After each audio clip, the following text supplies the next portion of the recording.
Hello, friends. Do you have a moment so that we may discuss our Lord and Savior Minarchy? No, seriously, I'm just kidding. Hi, my name's Rick Robinson. I am the general manager of KLRNradio.com. We are probably the largest independent podcast network that you've never heard of. We have a little bit of everything, and by that, what I mean to tell you is we have news, pop culture, special events, conspiratainment, true crime, mental health shows, drama productions, and pretty much everything in between. So if you're looking for a new podcast home to grab a little bit of everything that you love all in one place, come check us out. You can find us on X under @KLRNradio. You can find us on our Rumble and our YouTube channels under the same names. You can also find us at KLRNradio.com and pretty much every podcast catcher known to man. So again, feel free to come check us out anytime you like at KLRNradio.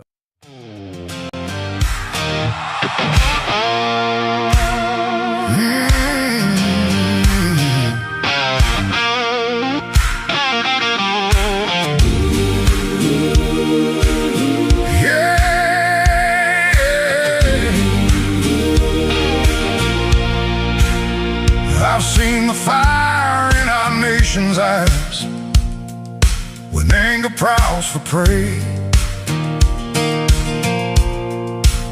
I've heard good people draw their lines and call it holy rage, but the cross was never raised to bless the stones we throw. And if mercy leaves the house, there's something wrong down in the soul. Words ain't bullets, but they can hit the same. And once a heart turns cold enough, it forgets what grace is for. There's no room for hate in America tonight. No room in the home where the children need the light. No room in the heart where the Savior's supposed to stay. If Jesus owns the house, then hatred don't got no place. No room for hate. No, no room for hate. No room for hate. You can wave a flag above it. You can quote a verse or two. You can dress it up like justice till it almost sounds like truth. But outrage ain't righteous when it changes with the side. And you can't love your neighbor, treating them like they're downrange. We're all image bearers, breath of God and dust. And you don't heal a broken land by teaching it not to trust. There's no room for hate in America tonight. No room in the home where the children need the light. No room in the heart where the Savior's supposed to stay. If Jesus owns the house, then hatred don't got no place. No room for hate. No room for hate. No room for hate. Drag it to the cross, lay it in the ground. Let the blood of Jesus turn the whole thing around. Truth can still be spoken, courage still can stand, but rage don't get to rule the soul of a faithful man. There's no room for hate in America tonight. No room in the home where the children need the light. No room in the heart where the Savior's supposed to stay. If Jesus owns the house, then hatred don't got no place.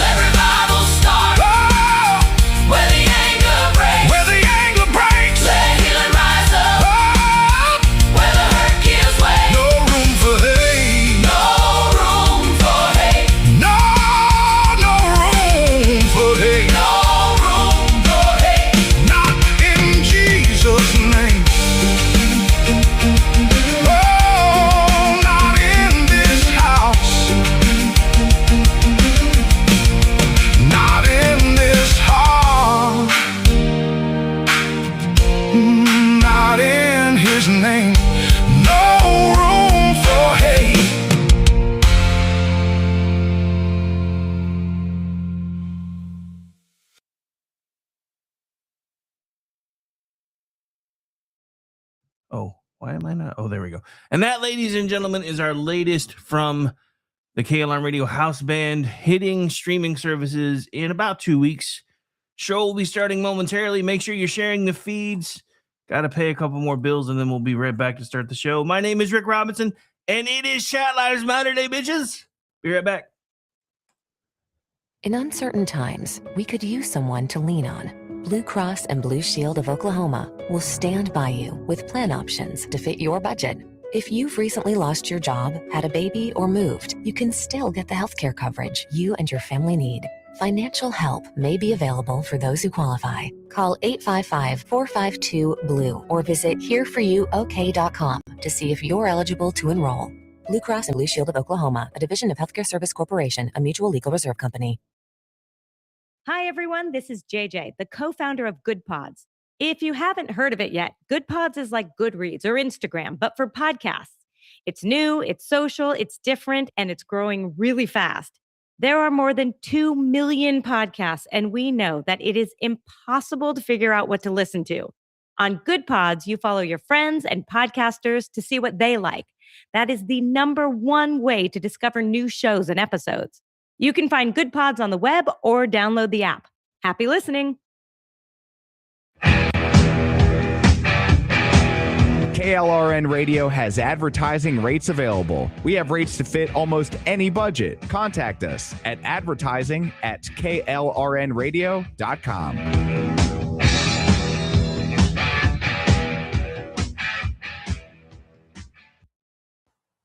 The following program contains coarse language and adult themes. Listener discretion is advised.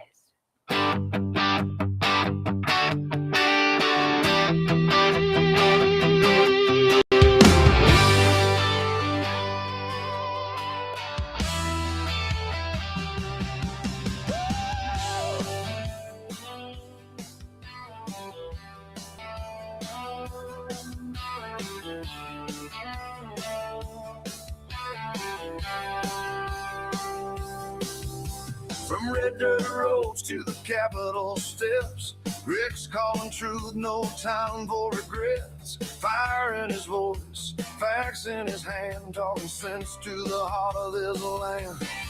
It's the Rick Robinson Show where the truth rides high. No spin, no script, just an eagle in the sky. From D.C. to Tulsa, he's calling it out.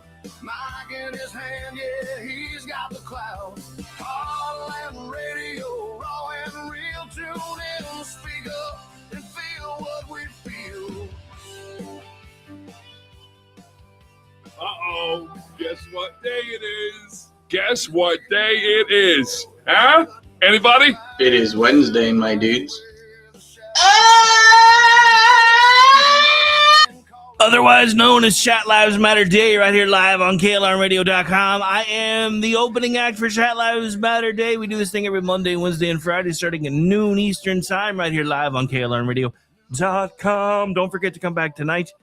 7 p.m. Eastern, we have Kingdom and Country Bible Study, followed by the, wait, is this?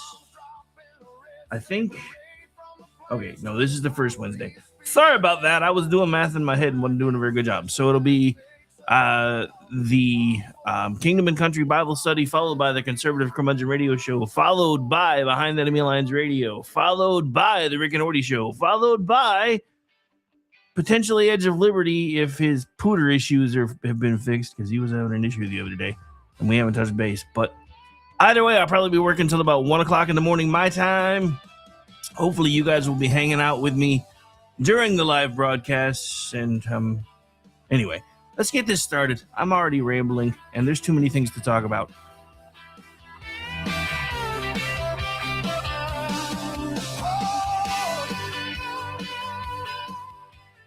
All right, again, welcome in to the Chat Lives Matter Day, Hump Day, Wednesday edition of the Rick Robinson Show, right here live on KLRnradio.com and available on replay in most of your favorite podcatchers. As a matter of fact, if you happen to find one that we're not on and it's your favorite, email me at rick@klrnradio.com and I will make sure we get there. Now, so remember, most of what I do here, I am a one-man show, so sometimes it takes a while for the archives to catch up. So the best place to actually listen and watch is right here, right now.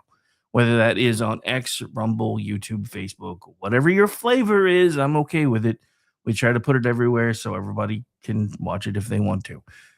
All right. So anyway, we are here. We are live, and there's just way too much to talk about. So give me just a moment. I lost my link. Where did my link go? I had a link. Oh, wait, never mind. I know what I did, I think. But now I have to find it because I didn't do it how I normally do it. So where did I... Ever have one of those mornings and you realize you have like 8 million tabs open and you don't need half of them, and you're like, I should have shut all this down before I started broadcasting. Anyway. Okay, so you know what? We're just going to do it again because I don't know where it is. So I don't know what happened to it. So we'll just open it again so I know where it's at. All right. So I've already said where we are and who this is and what we're doing. So we're going to start with breaking news out of Virginia because oddly enough, it fits in almost like it was supposed to be here already because it fits in really cleanly with what we're going to be talking about already today. So according to Fox 5 out of D.C., they're reporting that the FBI is executing search warrants at the Portsmouth office of Virginia Senate President Pro Tempore Louise Lucas, a Democrat, as part of what sources are describing as a corruption investigation. Fox 5 also reports that agents are searching a nearby cannabis dispensary and that multiple search warrants were approved by a federal judge. Now, I need to be very clear right here at the top. Search warrants are not charges and they are not convictions. As of right now, officials have not announced charges. They have not disclosed exactly what evidence agents are looking for. And as of the time of me putting this together, they have not explained how the cannabis dispensary is connected to the investigation. So we're going to treat this as exactly what it is, a breaking and developing news story. But politically, this is a major news story. Lucas is not some random backbencher. She is the Virginia Senate President pro tempore, a major Democratic figure in the state. I guess President pro tem. I hate that tempore word. And yes, I know how to pronounce it, but it's still annoying. A major Democratic figure in the state and someone who has been in Virginia politics for a long time.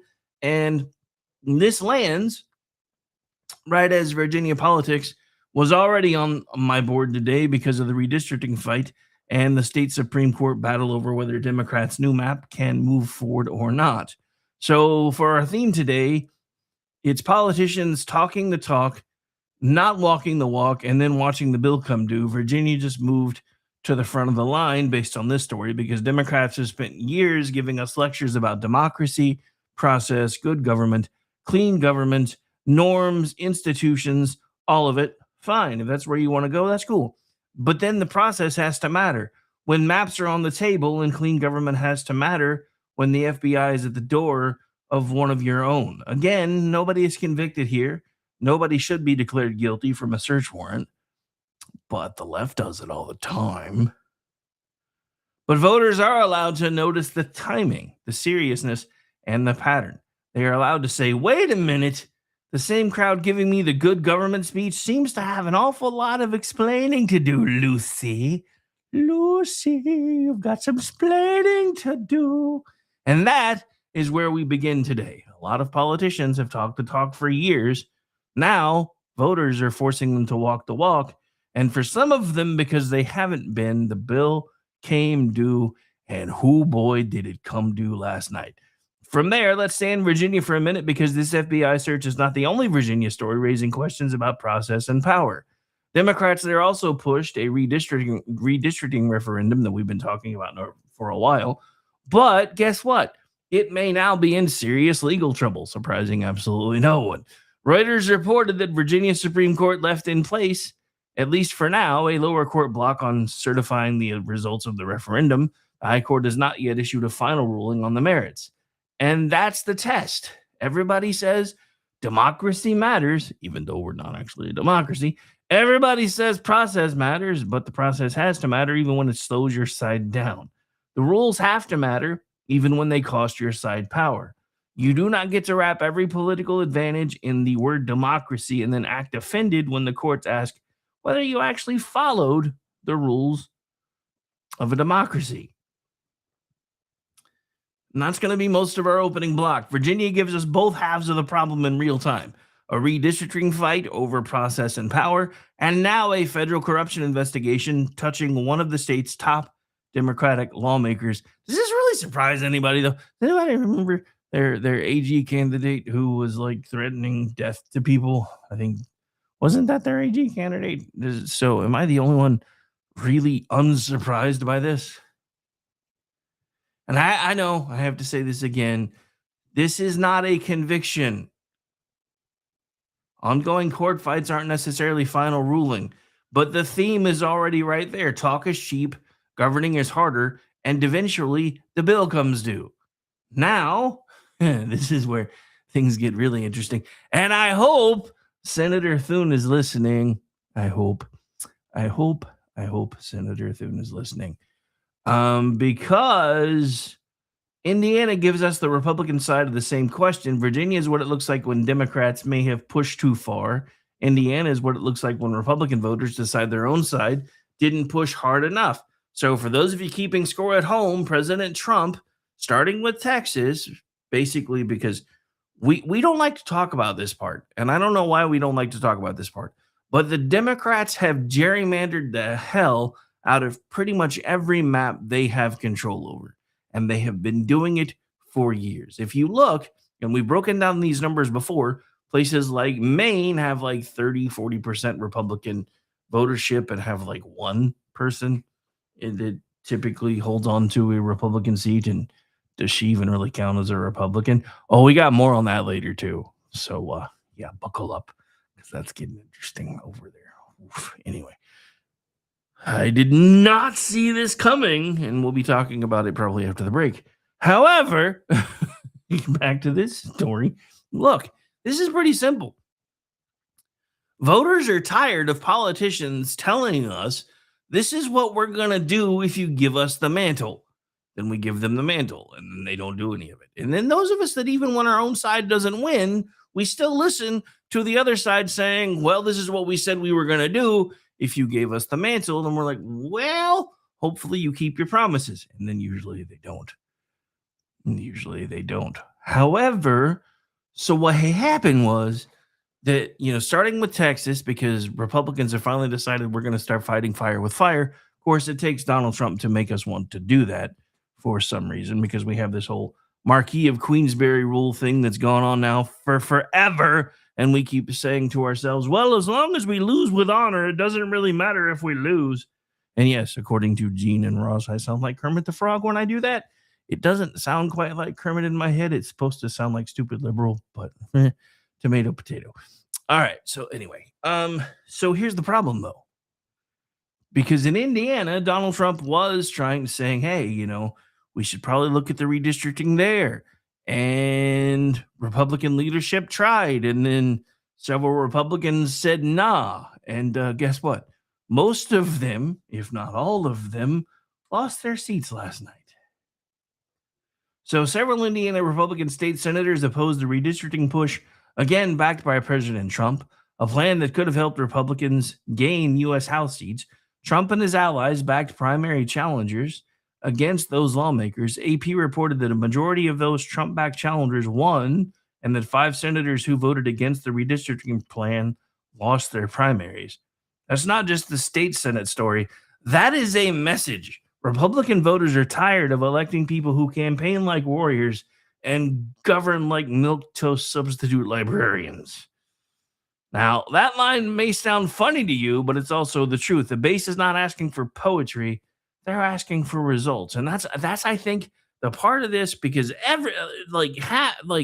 the Thurston Howell the third wing of the Republican Party keeps asking the same question as the Democratic Party. How the hell does this guy keep getting elected?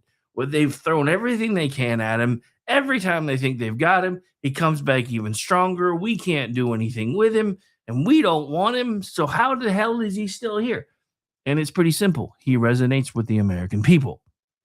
He may be a billionaire, and he is a billionaire, but he doesn't talk like one. This goes back to something that unfortunately President Barack Obama hit on when he sat down with Stephen Colbert the other day. And I was going to try to have the clip ready, but I don't. So we're just going to talk about it real quick. And I may or may not circle back around to it later. So basically, what he said was he has concerns about the Democratic Party because every time they're talking to the American people, they sound like a professor at a lecture. And he thinks that's why Mamdani the commie managed to win because he talks like everyone else. So does Donald Trump, especially for a rich guy. He uses very plain language. He doesn't craft his sentences. He just talks. And it drives the establishment on both sides crazy. But again, we as Republican voters, and I say we in the collective sense because I'm actually not a Republican, I'm a libertarian, but I do usually vote with Republicans because libertarians are nuts. And I figured that out the hard way after Trump scared me off the first time, and I was like, I can't vote for this guy, and we got to figure some things out. And then I tried, and then it didn't work. But here's the thing, and this is something that I've talked about now for going on, 16, 17 years. You can only tell voters the stakes are historic so many times before they start asking why you govern like nothing is on the line. And that's what happened in Indiana. These voters were told for years that the courts matter, maps matter, majorities matter, power and who holds it matters, the House matters, the country matters. Then when the fight showed up, some of their own elected Republicans got squishy, and the voters said, okay, then we'll find somebody who is in a squish. Now, that doesn't necessarily mean that every political fight is smart. It doesn't mean every map is good. It doesn't mean every demand from the base is automatically wise. But it does mean politicians cannot keep campaigning like everything is a 5-alarm fire and then act shocked when voters expect them to pick up a hose. And no, not the one they have the slush fund for. Oh, wait, I'm sorry. Did I say that out loud? But that's politics now. The bill came due for Democrats who talk democracy, but may have gotten sloppy with the process. And it came due for Republicans who talked about a big fight and a good fight, but got squeamish when the fight actually showed up. And once voters start punishing politicians for not doing what they said they would do, the next question is obvious. Who do they want instead? And that's going to take us to Ohio. Before we get into Ohio, I feel like I need to circle back on this one real quick because this bothers me. Everybody that I keep seeing in the media keeps talking about 2026 as if the fight is some far off thing. We're in the middle of it now. We're starting to see results from it now. The Indiana primaries last night showed the country that despite what the media keeps telling you, because everybody in the legacy media, zombie media, whatever the hell you want to call them, keeps telling you, oh, MAGA is dead. They're on the ropes. They're going to go away. There's going to be a blue wave. Look, I don't know if there's going to be a blue wave. I don't even know if there's going to be a red wave. But I don't think anything's going to go the way the Dems are thinking. And we're going to get into more of that as we go. But here's the thing. You can't keep talking like 2026 elections are a long way off because now we're within 6 months. Nobody's talking about that part. Now, again, in politics, for people that work in politics, that are political consultants, that are campaign managers, 6 months is an eternity. For the voters, it's right around the corner. And that's why the primaries are starting to become more and more important. But here's the thing. In Ohio, something interesting happened last night. Vivek Ramaswamy has won the Republican nomination for governor of Ohio. He will face Democrat Amy Acton in November. Acton is the former Ohio health director who became one of the faces of that state's COVID response, which should probably be enough to hang around her neck, but I guess we'll see. AP also reported that Ohio is setting up a major Senate race between Democrat Sherrod Brown and Republican John Husted. But the governor's race is the cleaner contrast. Ohio voters are getting a pretty clear choice.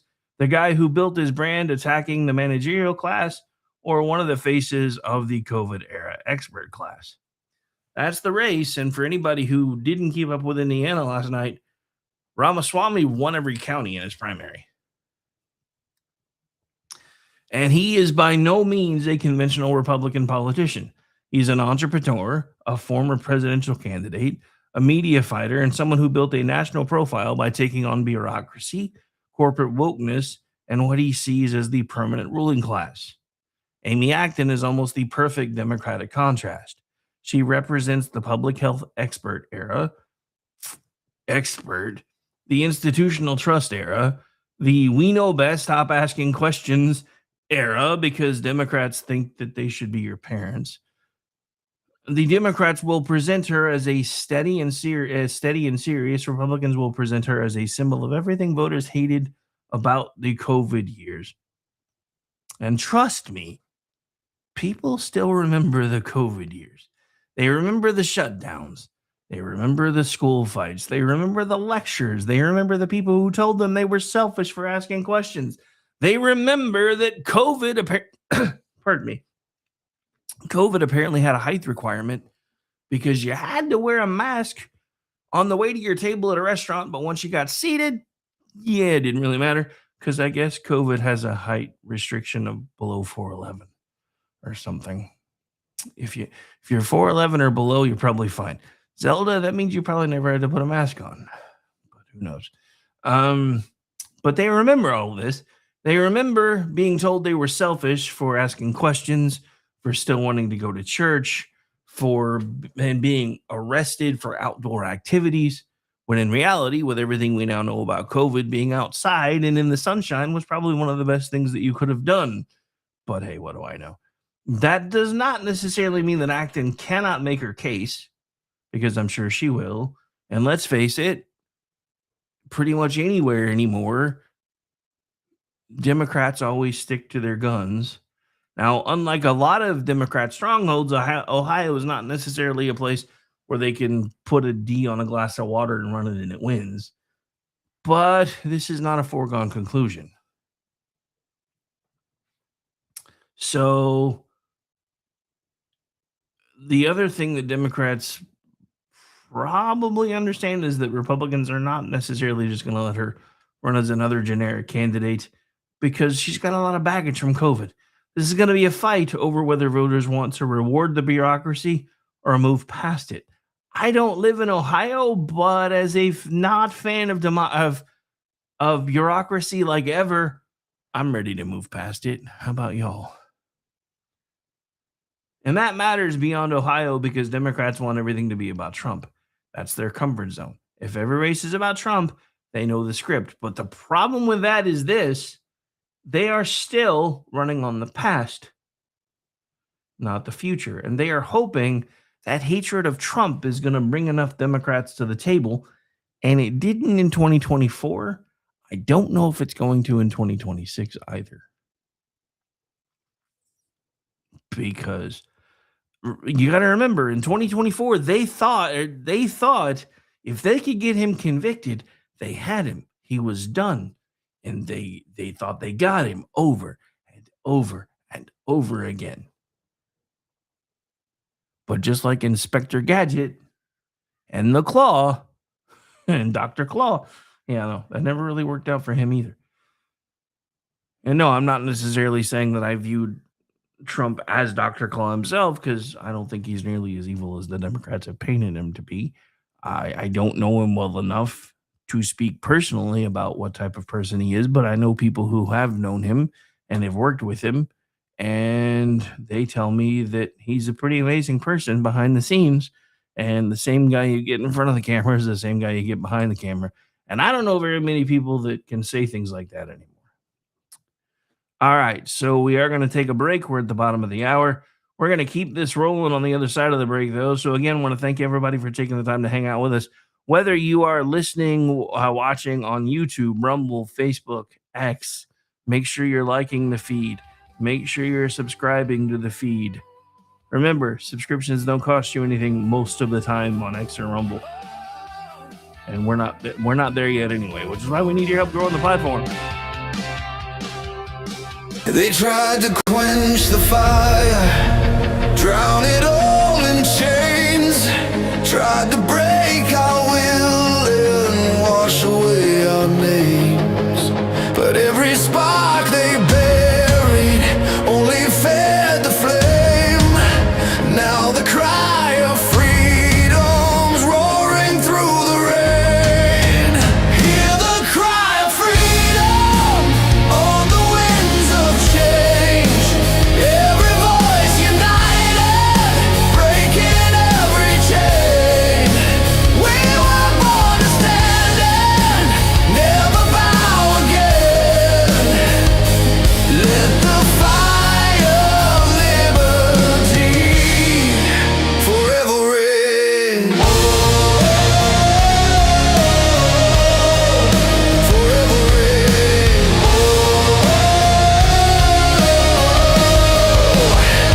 Now the walls are shaking from the battle cry. Truth is rising to the sky.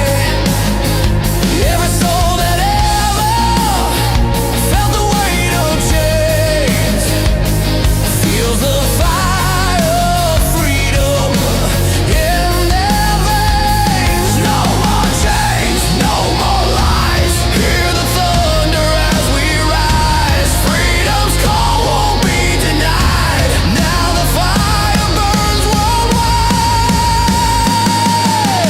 Hear the cry of freedom on the winds of change. Every voice united, breaking every chain. We were born to stand and never bow again.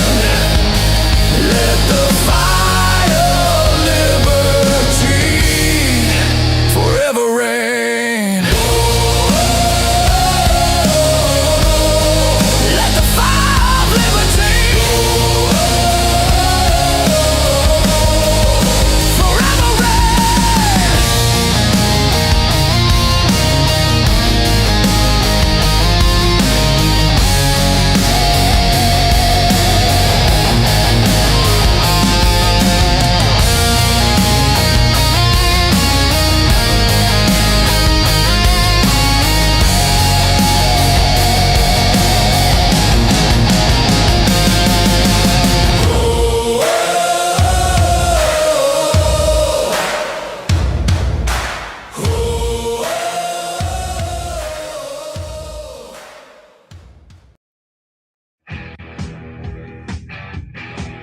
KLRN Radio has advertising rates available. We have rates to fit almost any budget. Contact us at advertising@klrnradio.com.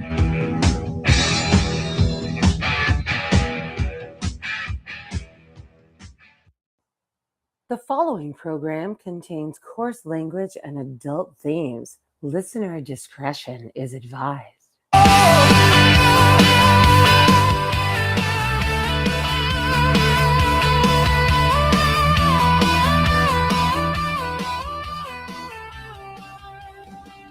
All right, and welcome back into the program, ladies and gentlemen. Again, it is Chat Lives Matter Day. I hope all of wonderful weekend. You are nearly there. It is a little bit past bottom of the hour, noon Eastern time-ish, 12:30-ish, if you're in the future zone, otherwise known as East Coast. In God's time zone, it's almost lunchtime. You got about 20 minutes-ish for most of you. So feel it's perfectly okay. And we just had another hiccup again. I don't know what's going on with Restream lately. Anyway, all right, so let's keep things rolling here. So, but welcome back into the program. I'm going to do a couple of quick news hits. So this again may be something we come back to later, but I definitely want to talk about it before we get back into the meat of the topics today, because there were a couple of quick hits that I wanted to get to. So this one I thought was kind of important because I remember being told that things like this were impossible. Things like this were impossible. So here's another breaking story, kind of in the DC, Virginia area. So interesting story that, according to the left, doesn't ever happen. Funny how that works. These things are impossible. They can't. But yeah, watch this. Members of the Washington, D.C. Police Department are on administrative leave tonight after an internal affairs investigation into the alleged manipulation of crime statistics. Washington Post reporting they are facing termination. The District Police Union is welcoming that decision, saying the move marks a long overdue step toward justice and the restoration of integrity within the department. Members of the Washington, D.C. Police. Okay, so here's the problem with this, folks. Yes, it's good that they are getting to the bottom of these people. You know, for those of you who don't know what I'm talking about, we're basically talking about the whole Comstat process, which was first made a big deal in a show called The Commish back in the day, and then was kind of a big deal with Blue Bloods that ran for a long time. But everybody keeps saying that those numbers are entirely impossible to fudge. Well, as soon as they start using language like that, you should be very concerned. The other thing is, there's a reason these things are happening. When the mayor of a city says, we want this stuff to look better than it, because trust me, the cops weren't doing it on their own. Somebody with rank on their collar said this needs to happen. Somebody with a higher rank on their collar said this needs to happen. And it probably started with someone who serves at the pleasure of the mayor being told these numbers are unacceptable, do something about them. But then had their hands handcuffed with their own equipment while trying to do something about them. So while it's good that I think we're finally starting to get to the bottom of some of this stuff, there's a lot more there than anybody wants to admit. Just saying. All right, so now we're going to move to, I think, where are we going to go next? I had these things bookmarked in a particular order. That's not the one I wanted. Yeah, you know what? This is another quick hit, so we'll just do this one. Hang on. So you remember that Maine Democrat dude with the Nazi tattoo that everybody's been having a cow over? And I've just kind of been like, is it really that big a deal if that's who they want to vote for? Well, because I don't live there and I don't really have a say in it, but I got to say this. I had no idea that the Democratic Party in Maine had intended on running Barney from The Simpsons, but here we go.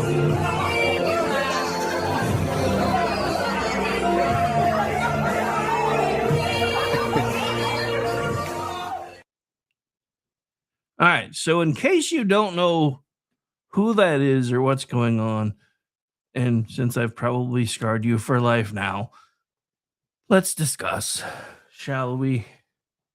So that's Graham Plattner, Democratic candidate for Maine in, I believe, the Senate. I think. Hang on. I'm pretty sure it says it in the caption.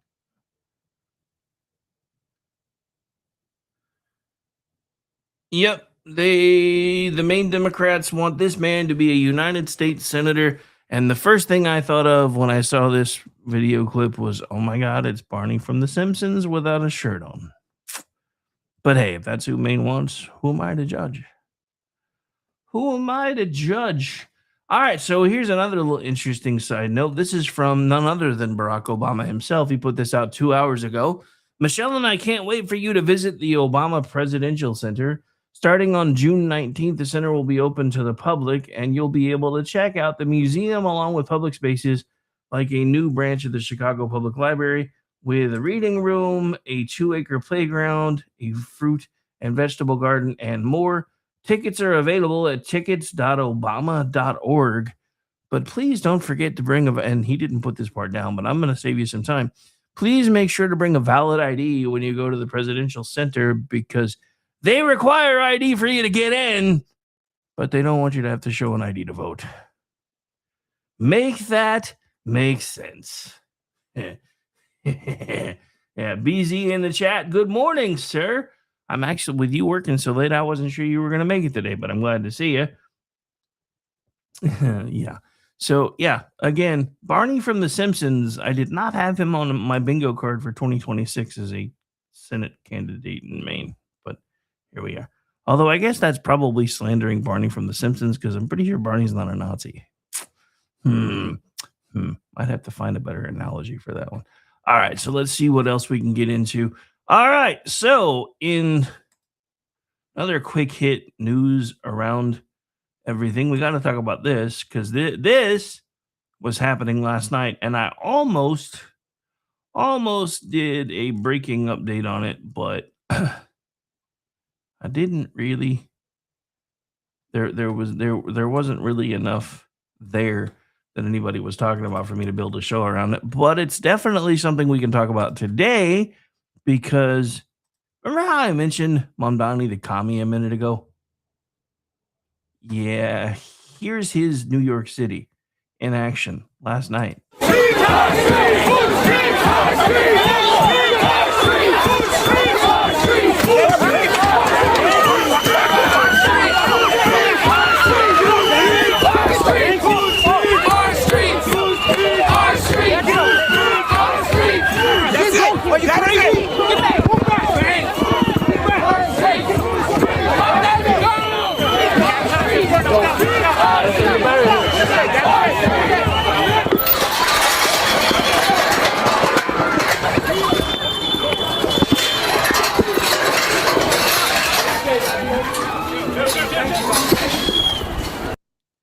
All right, so correct me if I'm wrong, but does that seem like a peaceful protest to you?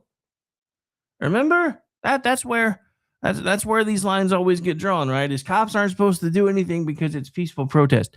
When the cops are having to hold against the barriers to keep them from being stampeded, that is not a peaceful protest. So I'm going to say this again for probably the millionth time since sometime in Obama's first term. Make water cannons great again. Make water cannons great again. What are you doing? It's a zone that you can walk. What the fuck are you doing? Jesus, fuck, back up. For what? Go fucking back! Go back! Go back! Go back! That is it! That is it!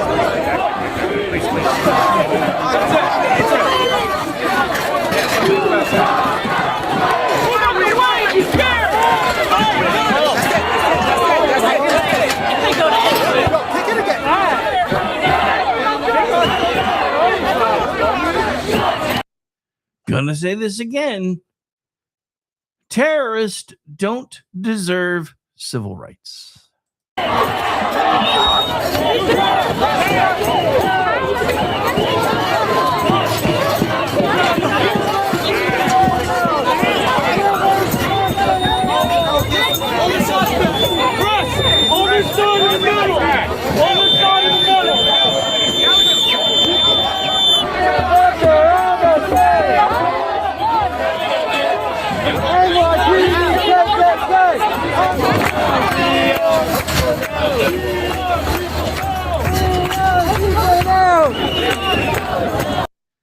Thanks, Obama. Thanks, Biden. You guys, BZ and I talked about this the other night, and I keep asking myself the question: because remember, this is supposed to be our 250th birthday, and I keep asking myself, is there anything left to save? And then I look at stuff like this, and I'm like, we have become so afraid of these very vocal minority people that just want to go out and kill people and break things and say that it's peaceful protesting that we don't want to do anything about them. And look, I get it. Remember, I live in Oklahoma. The entire story of my state is about people who broke the rules and did what they wanted to do. We as a people say all the time that we want rules in public and then do things differently behind closed doors. And I understand that. But there still has to be some semblance of a civil contract. Because the problem is the rule of law only applies when both sides agree to follow it.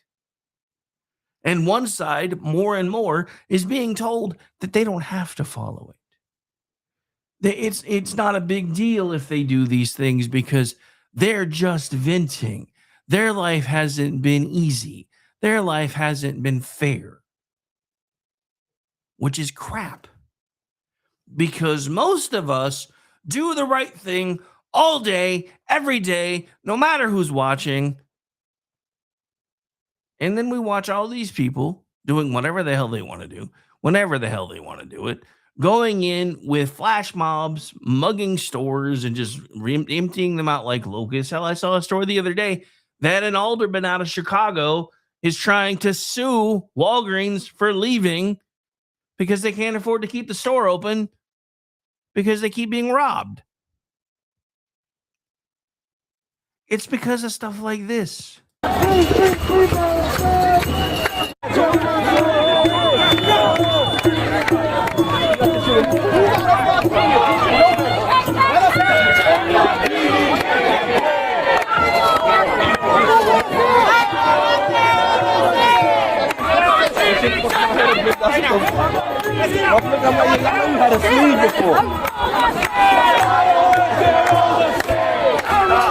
Like three sessions, right? Like three. That shit don't hurt. That shit hurt like a motherfucker, right?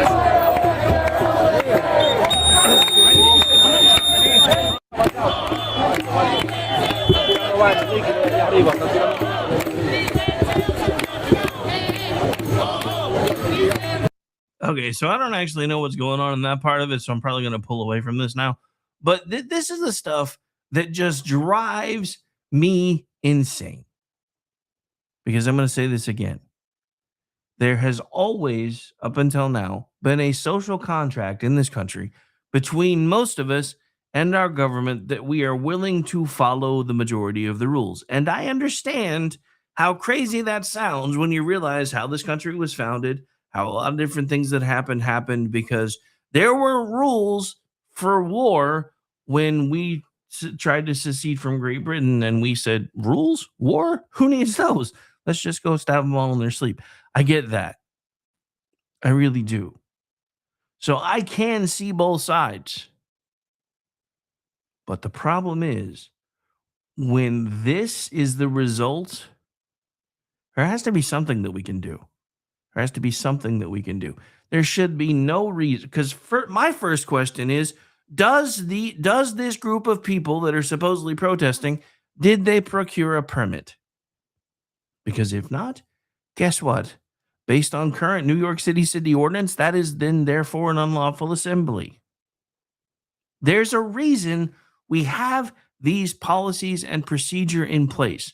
It's so that, one, if something goes sideways and there's a permit holder, guess who gets put on the spot for the bill, for all the things that get broken, for the police overtime if it's required, for all those different things. There's a reason they want a paper trail.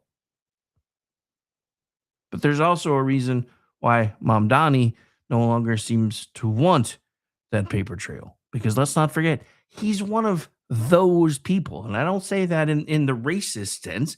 I'm saying he is one of those people. He's a Muslim. And I'm sorry, there's no such thing as a peaceful Muslim. There are Muslims who don't practice, and then there are Muslims who want you dead. And then eventually the Muslims that don't practice go, oh, it's almost caliphate time. Let me get in on this. I need my 72 Virgils. Right? BZ in the chat. Permit? They don't need no stinking permits. And look, I get it. Again, trust me, I understand how this sounds as somebody who for the most part, tries to be a free speech absolutist. But there are reasons these things are required, because then you have legal recourse. If somebody's doing things they're not supposed to do during an unpermitted protest, you then also have legal recourse if somebody's doing something that they are not supposed to do during an actual permitted protest. There are reasons these things exist. This goes back to one of the things that was really big when Rudy Giuliani was mayor of New York City, and it was called broken taillight policing. Basically, go after the small things, because the small things, if you clean up enough of those, usually you're nipping a lot of bigger things in the bud. And that, of course, made everybody mad, because that led to things like stop and frisk and yada, yada, yada. Look, if you want to live in a big ass city with millions of people, most of which don't want to follow the rules, then you should not be surprised when people try to do things to take care of a lot of folks that don't want to follow the rules.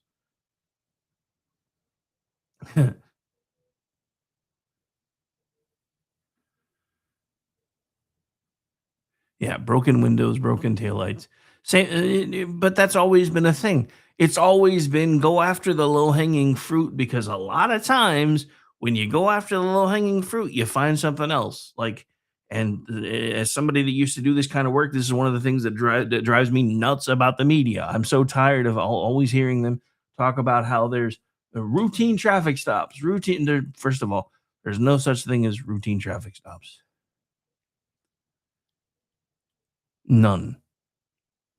But a lot of times when you stop them because they have a headlight out or a tail light out or their tags a few days out or their tag light is out, you typically find something else.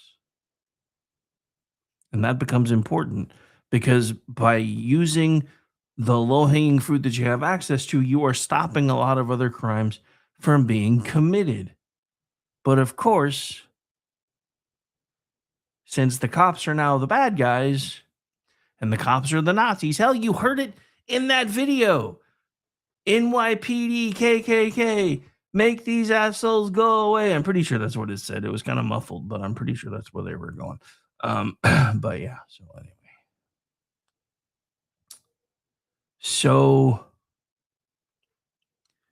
Okay, so that was our quick hit in the news.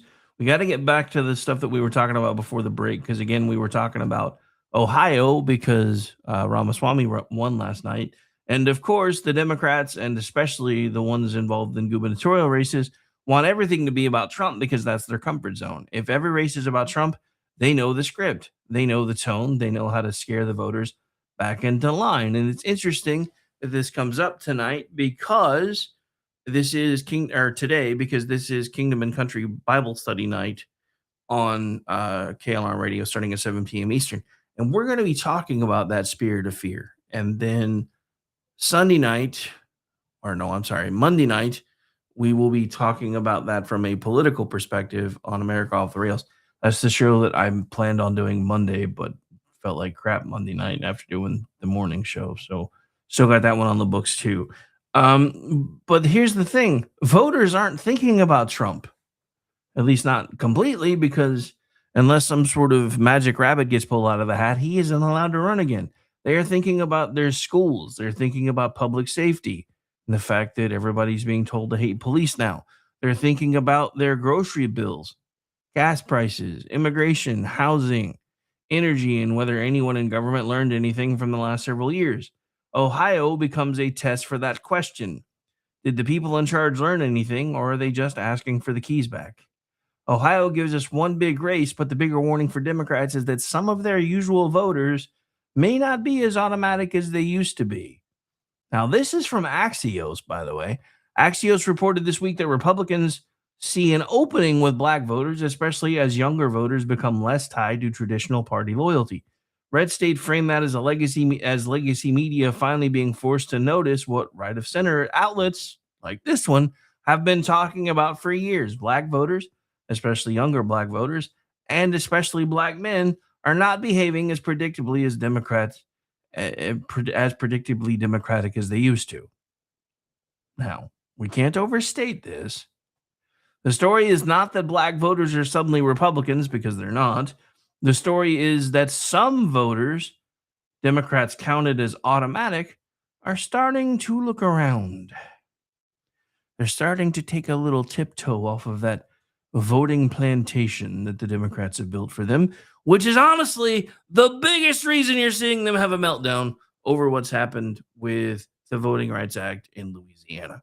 Because as much as they have tried to tell you now for decades that the party switched after the Civil Rights Act was passed, that is not true. And let me connect the dots for you real quick before we go to the break. Here's how we know it's not true. The same party that was funding the KKK in the 1860s has now been caught funding them again in 2026.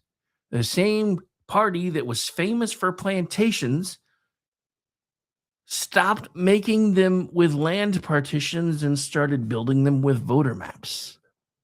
The parties never switched.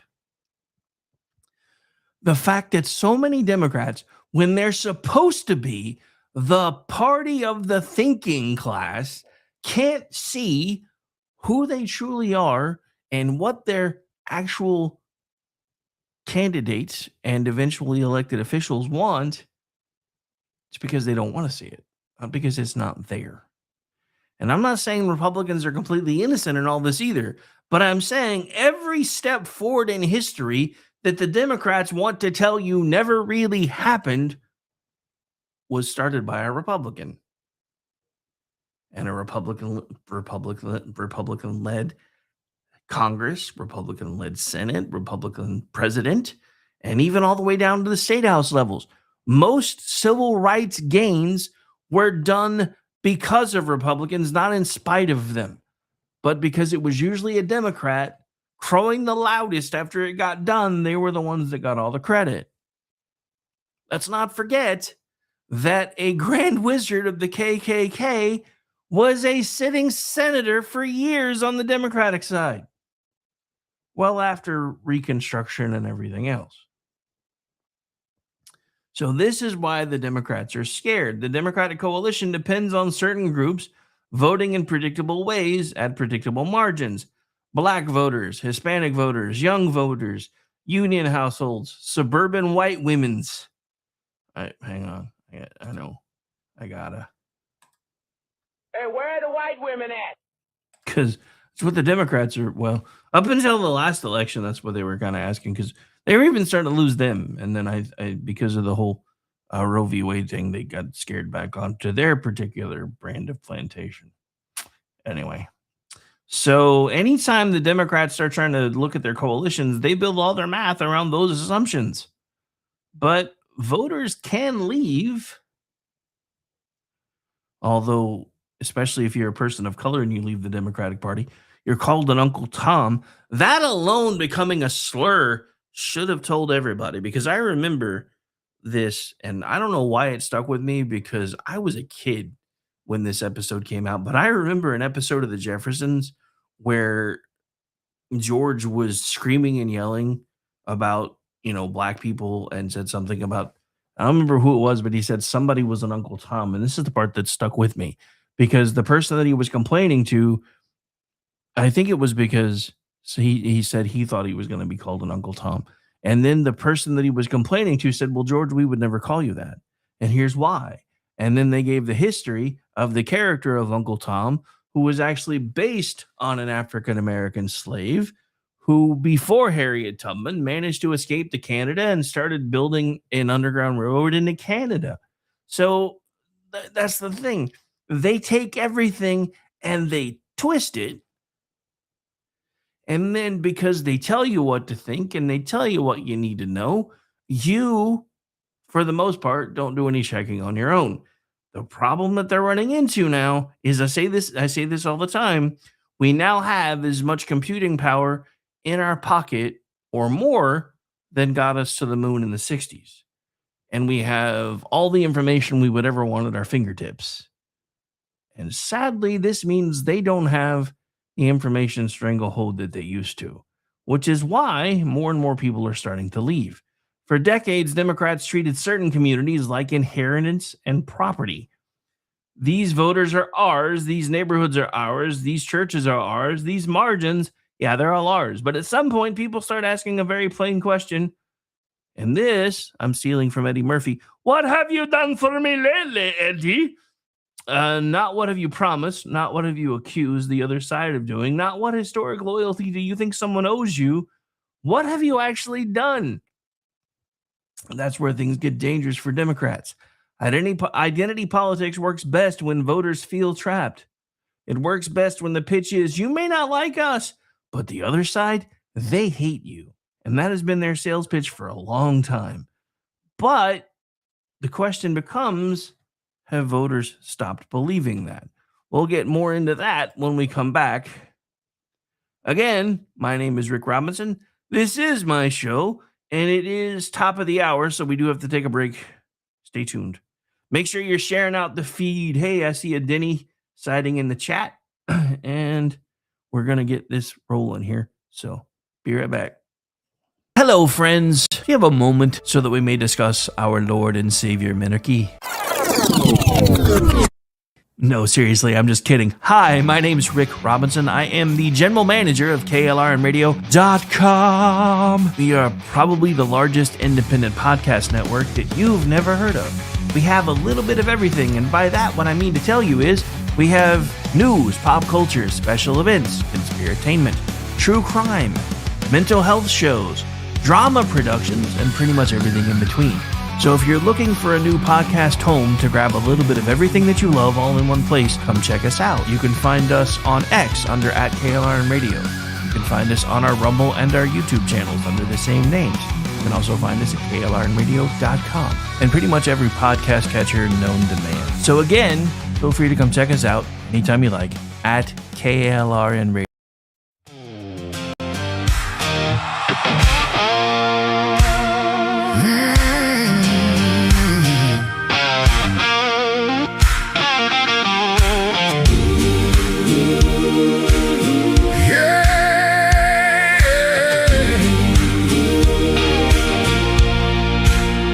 I've seen the fire in our nation's eyes when anger prowls for prey.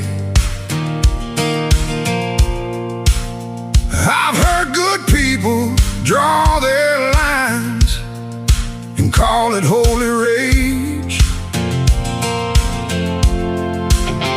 but the cross was never raised to bless the stones we throw. And if mercy leaves the house, there's something wrong down in the soul. Words ain't bullets, but they can hit the same. And once a heart turns cold enough, it forgets what grace is for. There's no room for hate in America tonight. No room in the home where the children need the light. No room in the heart where the Savior's supposed to stay. If Jesus owns the house, then hatred don't got no place. No room for hate. No, no room for hate. No room for hate. You can wave a flag above it. You can quote a verse or two. You can dress it up like justice, till it almost sounds like truth. But outrage ain't righteous when it changes with the side. And you can't love your neighbor, treating them like they're downrange. We're all image bearers, breath of God and dust. And you don't heal a broken land by teaching it not to trust. There's no room for hate. In America tonight, no room in the home where the children need the light. No room in the heart where the Savior's supposed to stay. If Jesus owns the house, then hatred don't got no place. No room for hate. No room for hate. No room for hate. Drag it to the cross, lay it in the ground. Let the blood of Jesus turn the whole thing around. Truth can still be spoken, courage still can stand, but rage don't get to rule the soul of a faithful man. There's no room for hate in America tonight. No room in the home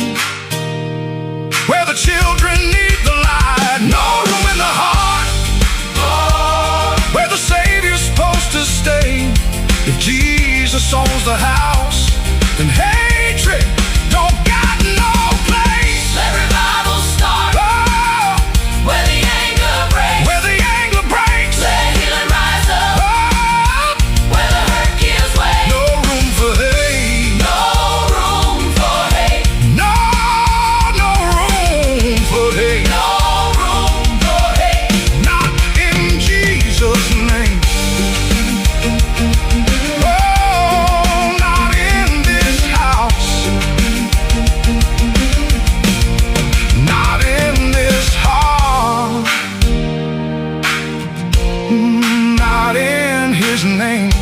No room for hate.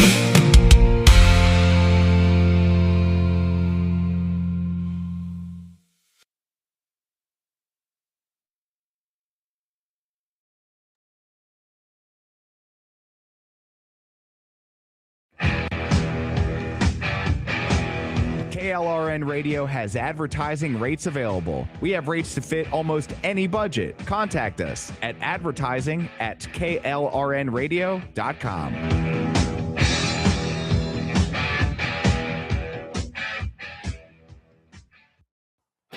The following program contains coarse language and adult themes. Listener discretion is advised.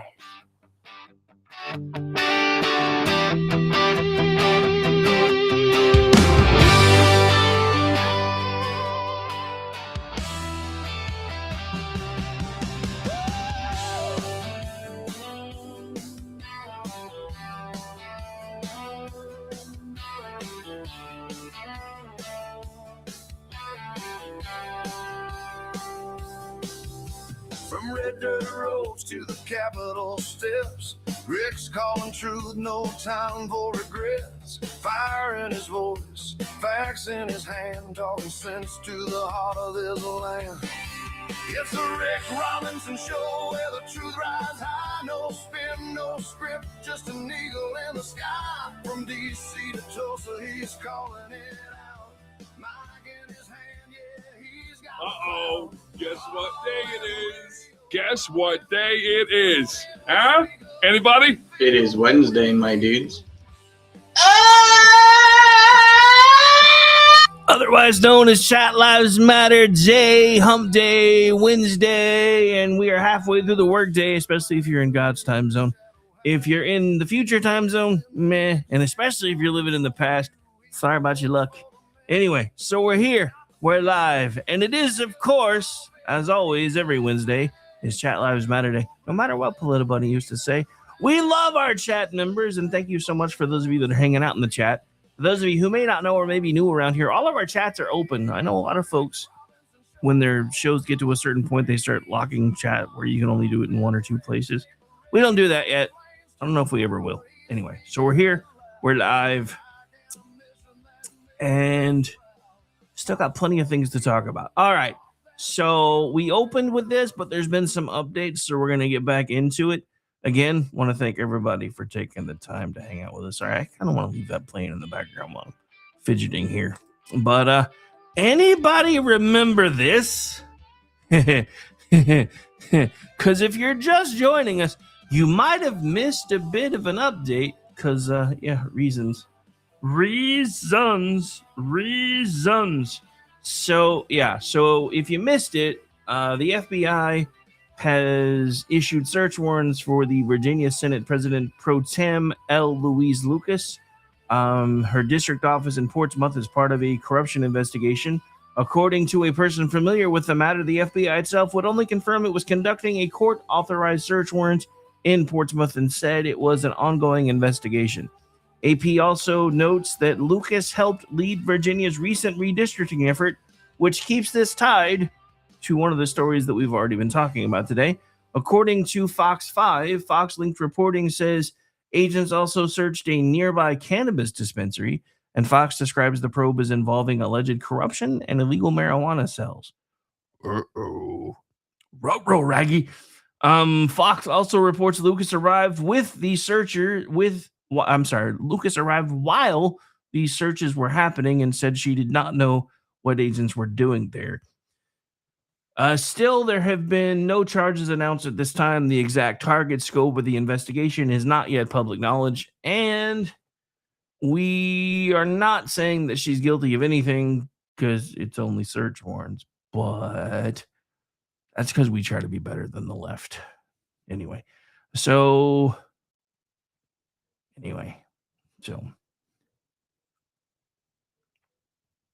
when AP, and of course AP has confirmed the FBI is searching the office of one of Virginia's top Democrats in a corruption probe, that moves this from Twitter smoke to a real fire alarm. But again, not yet a guilty verdict. So I definitely wanted to open with that because, especially because Donald Trump just learned no one is above the law. Oh, well, guess what? I guess you were right, because apparently no one is above the law. And you're not no one. So there you go.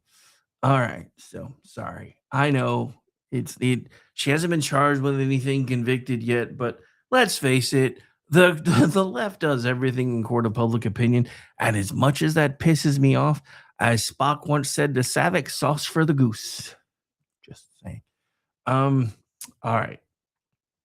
So back to this, because before we went into this and we went to the break, we were still talking about the black voter peel off. And that's because they're tired of the same old sales pitch. But this goes back to what I talked about in the beginning of the show.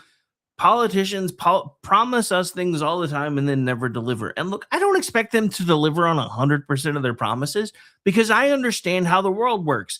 If politicians actually fixed everything that was broken that they claimed they were going to fix, they would put themselves into a state of obsolescence.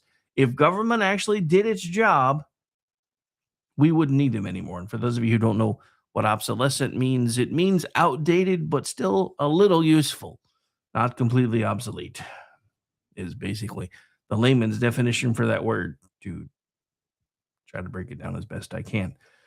But again, because voters are starting to not believe the whole we're the best option for you and these people hate you, or that if they decide that their long-term issues with grocery bills that they've been facing now for years matter more, especially because nobody's talking about the fact that one of the things that we're starting to slowly see come down is the cost of beef.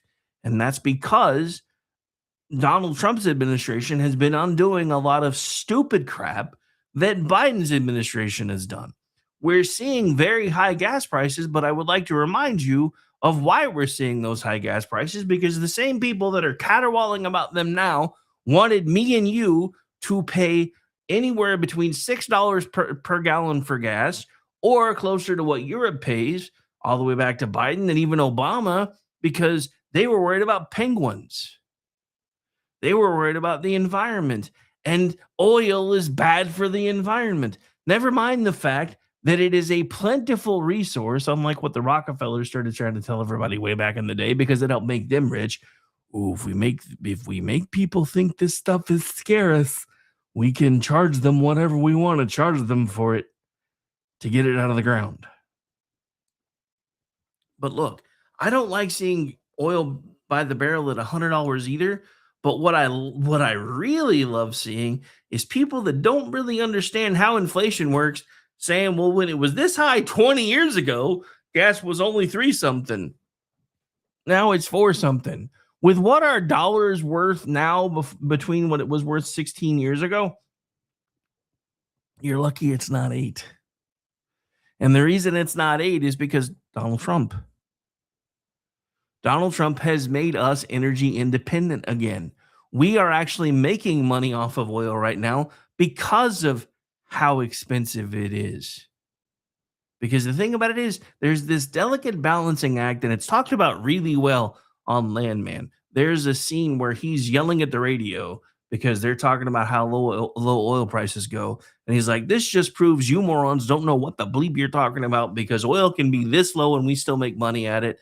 And it's almost never that low anyway. And it's just one of those things.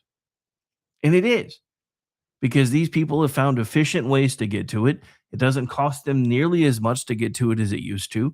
They now are finding new and creative ways to extend the life of wells past their due dates. They're also finding, interestingly enough, that a lot of times if you come back to a well that you thought was dry a few years ago, you start to find that it has some pressure building again.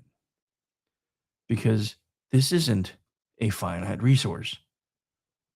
I would question whether this may or may not be the Earth's version of blood and how infinite it is, but that would make this more of a metaphysical show, and that's usually every other Saturday.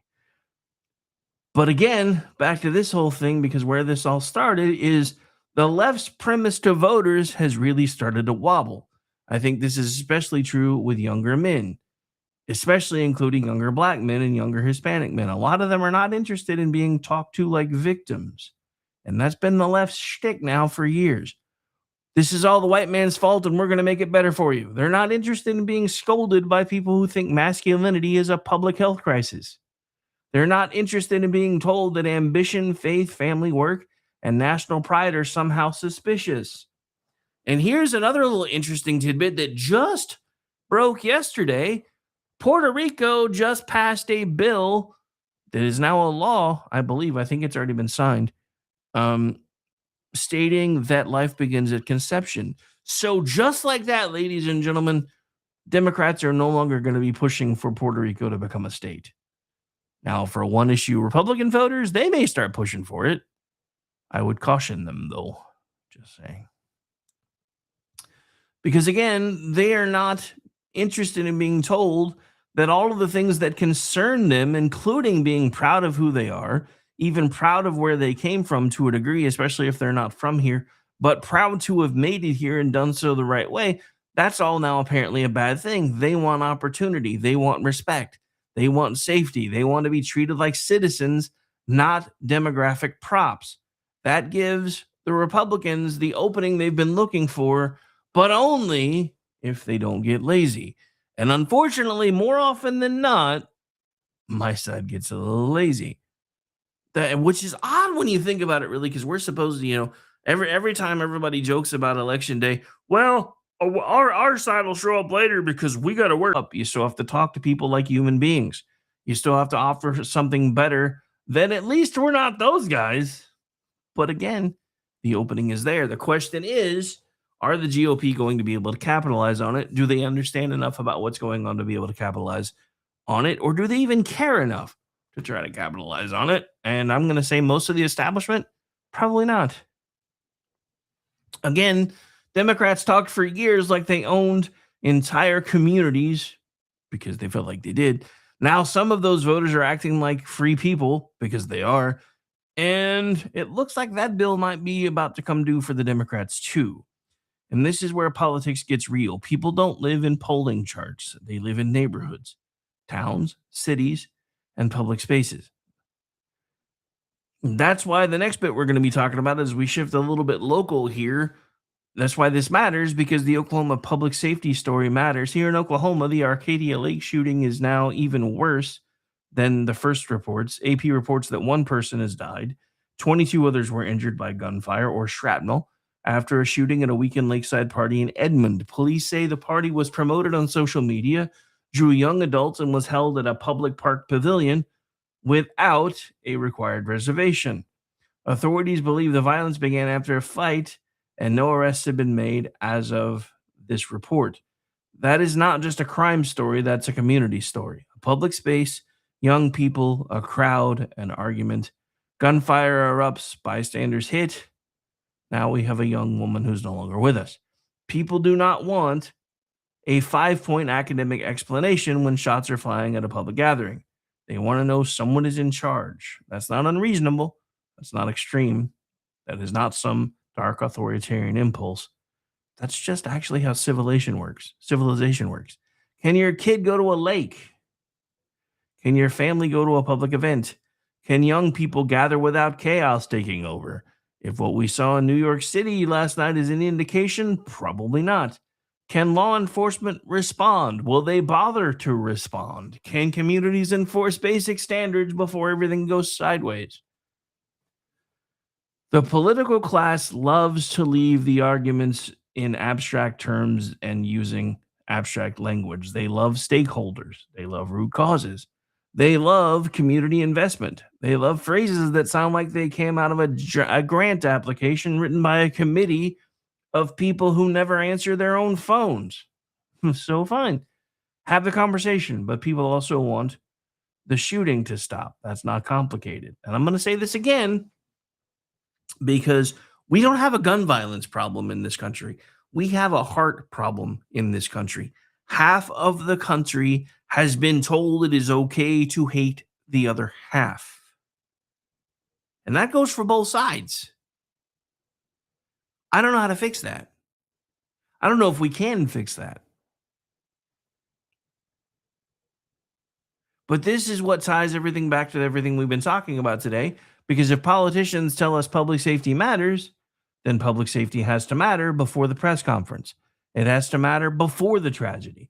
It has to matter before families are trying to find out whether their kid is in a hospital bed. That is when this particular bill comes due. All right. So are the people in charge actually doing their job? And with that, we have to head to Los Angeles here in a minute. I don't want to go. Not really. We're just going for the sake of a story, so I don't actually have to go in person or anything. But yeah. Anyway.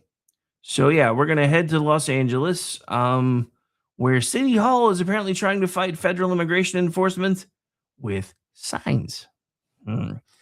Federal officials say the signs do not mean anything legally. Meanwhile, one of Karen Bass's challengers is using viral ads to show voters what life in Los Angeles actually looks like. And I do have one of them on a clip, because Republicans, and look, I don't even know if this dude's actually a Republican, because California does jungle primary stuff. So I don't know if he actually is one or not.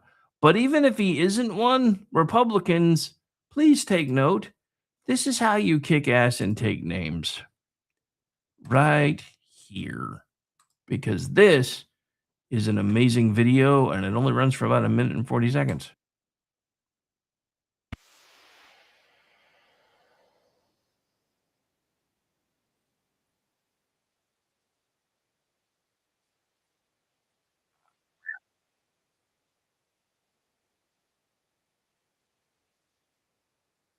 I forgot when it winked out on me earlier. It's only picking up my mic, so hang on. I gotta do some tweaking, and not the fun kind.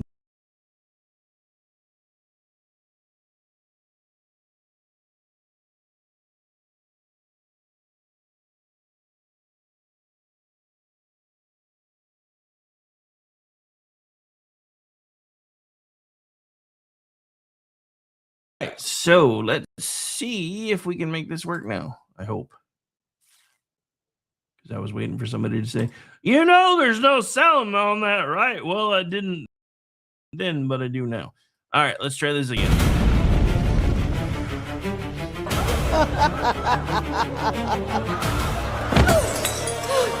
Please, I'm begging you. There's homeless drug addicts in front of the schools. My children aren't safe. Look, if you were a transgender migrant, I could get you a free pussy. Let's move the drug addicts closer. Bass already solved crime. I endorse her. Next!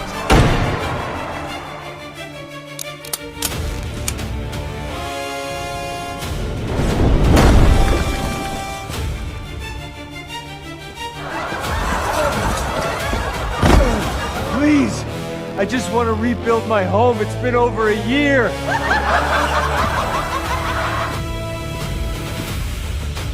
Mom, look.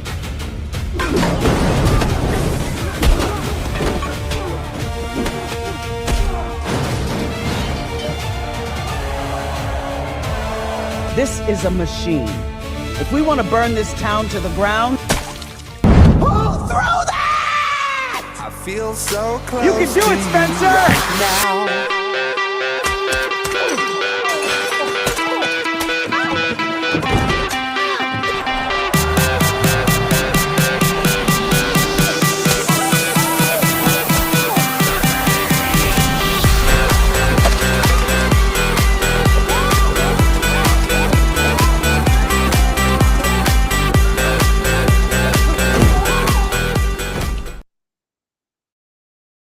And I'll be honest, LA is worth saving. So is Califailure or Commie Failure, whatever moniker you want to give it. But the question is, are there enough people who actually give a damn about the city and the state left to do anything about it? He's hoping so. He being, I believe, Spencer Pratt, if memory serves. But remember when the right was making Trump out to be Batman because of his billionaire status and everything? So I get it. It's kind of borrowing from some other lanes, but That, I mean, as funny as it was to watch, as entertaining as it was to watch, show me the lie. Show me the lie. These people in Los Angeles have been waiting over a year to be able to rebuild their homes. And remember, those of us that, do this for a living told you pretty much within the first few days of the fire that just wait for it because the city and the state are going to try to swoop in and create low income housing. And everybody in the mainstream media and half the people that used to hang out in our chats back then told us we were crazy. And guess what's happened? Remember when Governor Hairgel said he was going to do everything he could to cut all the red tape, and then no red tape was cut? Remember when Karen Bass said, "Yeah, let them eat cake," because she pretty much did. That's why this matters. That's why all of this matters. Look, California used to be one of the jewels of our country, and it should be again, and it could be again. The thing that makes me the most sad about California is realizing that during the Dust Bowl, a lot of folks from here went there and then became those people. How did that even happen? I can tell you how, but I can't really make it make sense unless you're willing to understand it. Hard times make hard people. Soft times make stupid people.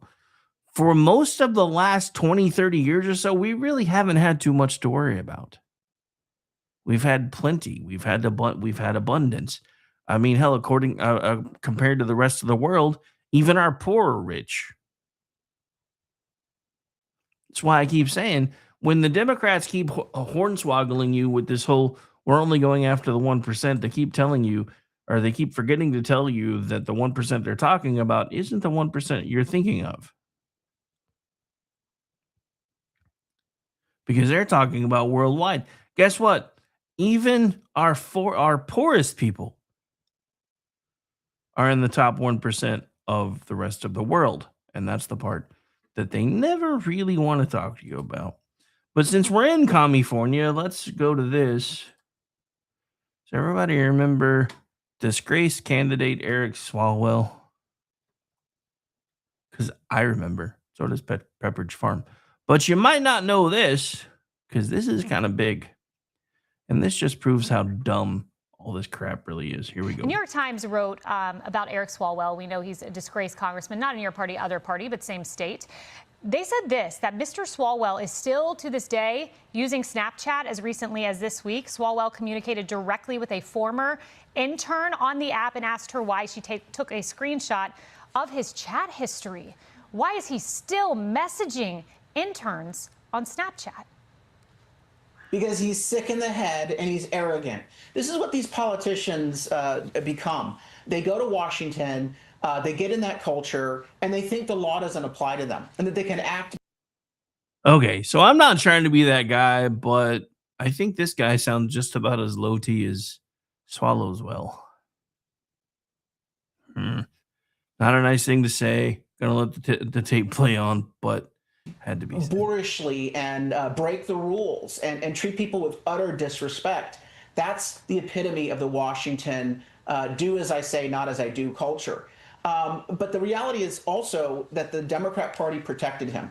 Don't tell me that senior Democrats like Nancy Pelosi and Xavier Becerra and others didn't know about his bad behavior. They knew damn well. They knew Katie Porter was disrespecting her staff. But they protect their own as long as they're useful.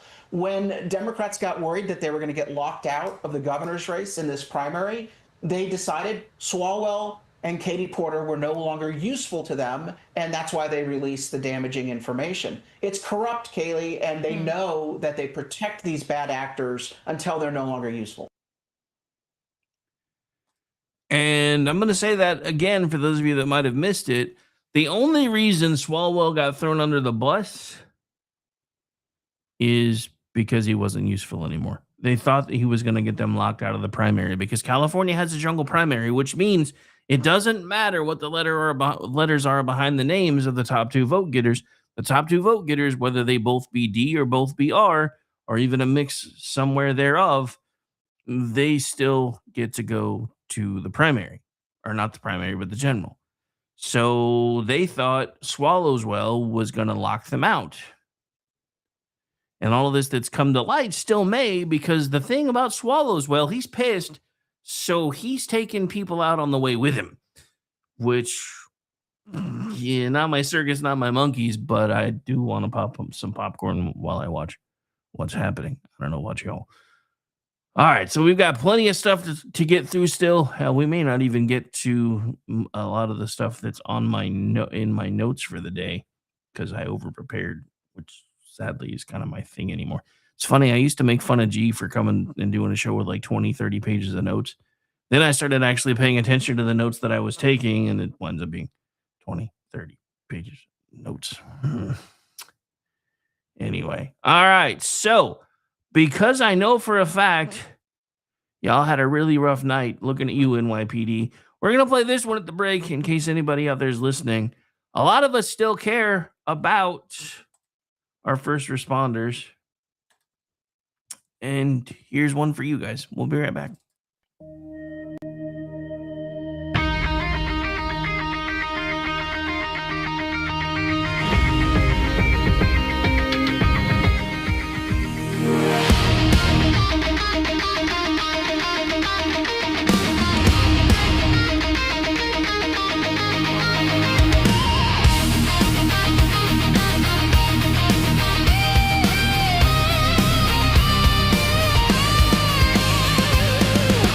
Call comes in, somebody answers. Day or night, they're already moving. Calm voices, fast hands, doing the work while the rest of the world freezes. From a headset to a truck, from a badge to a door, they don't stop to count the cost. They step in when it matters. It's not about being seen, it's about being there.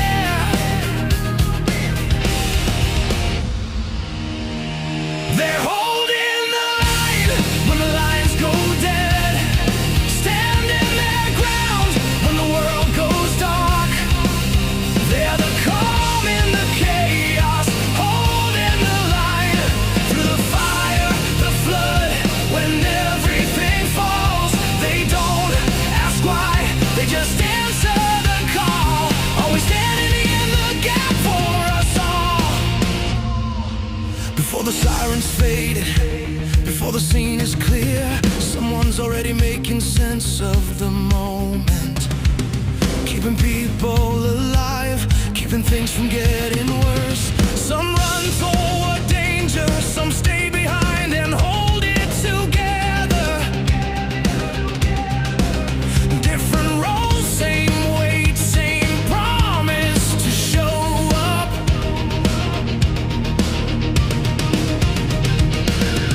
When everything's on the line, they're already there. They're holding the line when the lines go dead, standing their ground when the world goes dark. They're the calm in the chaos, holding the line through the fire, the flood. When everything falls, they don't ask why, they just answer the call. Always standing in the gap for us all. This is service, this is sacrifice, this is how lives are saved.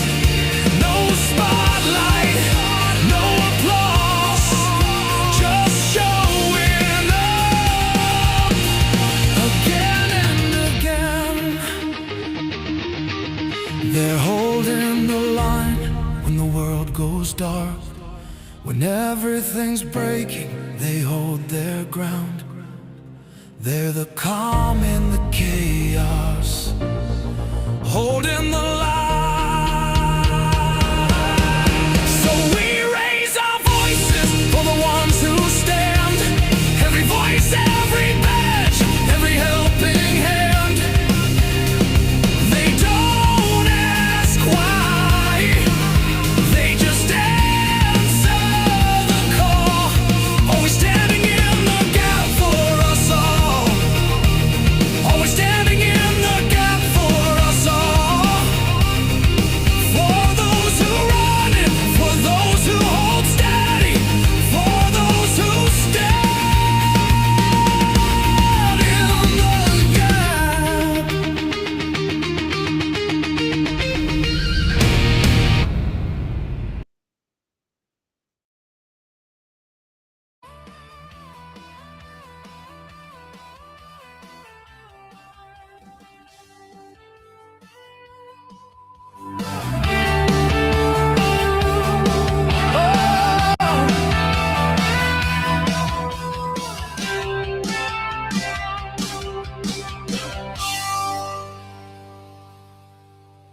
right, so before we move on to another quick hit that just came on my radar that ties in everything we're talking about today, we haven't been able to leave California, California yet because there's more going on. So hang on, I got another clip in that region that we definitely want to talk about right about here.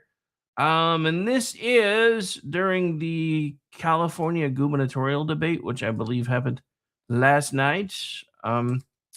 Certain candidate said the quiet part out loud and was hoping it would earn her votes and not turn voters away.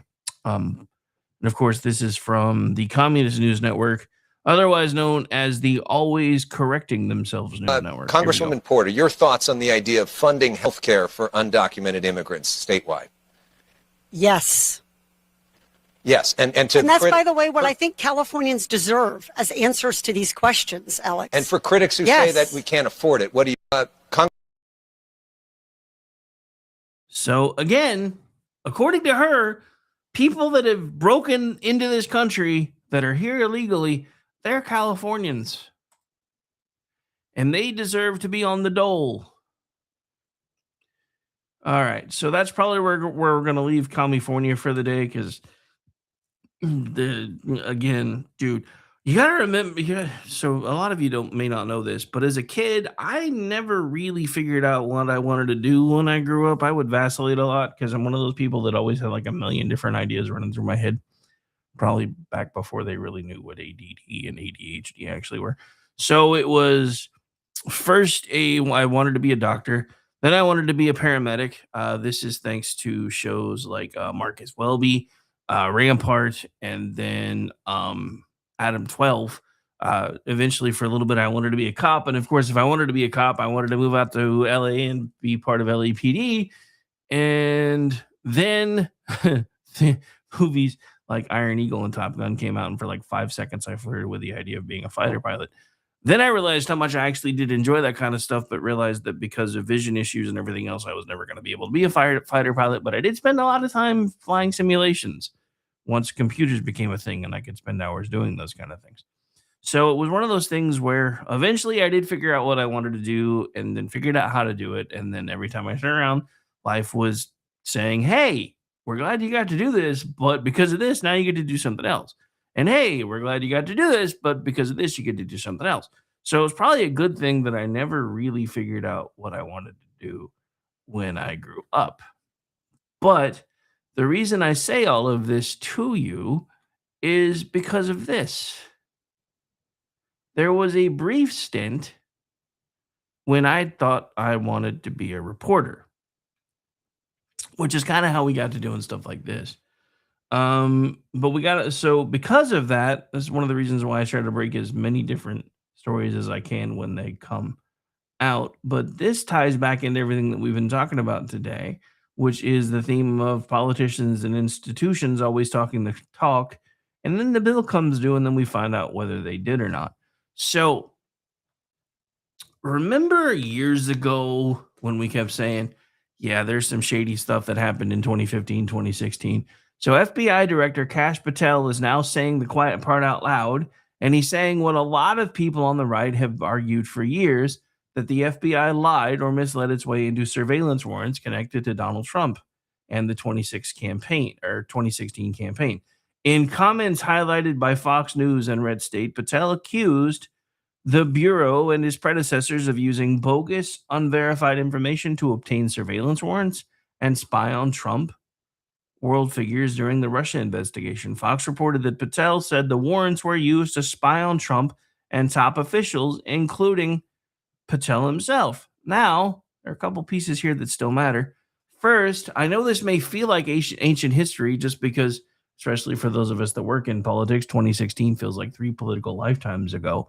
But the reason this all still matters is because the same surveillance architecture is still being debated right now. Congress just passed a short-term 45-day extension of FISA Section 702, the Foreign Intelligence Surveillance Authority that can also, incidentally, collect Americans' communications when they are communicating with foreign targets.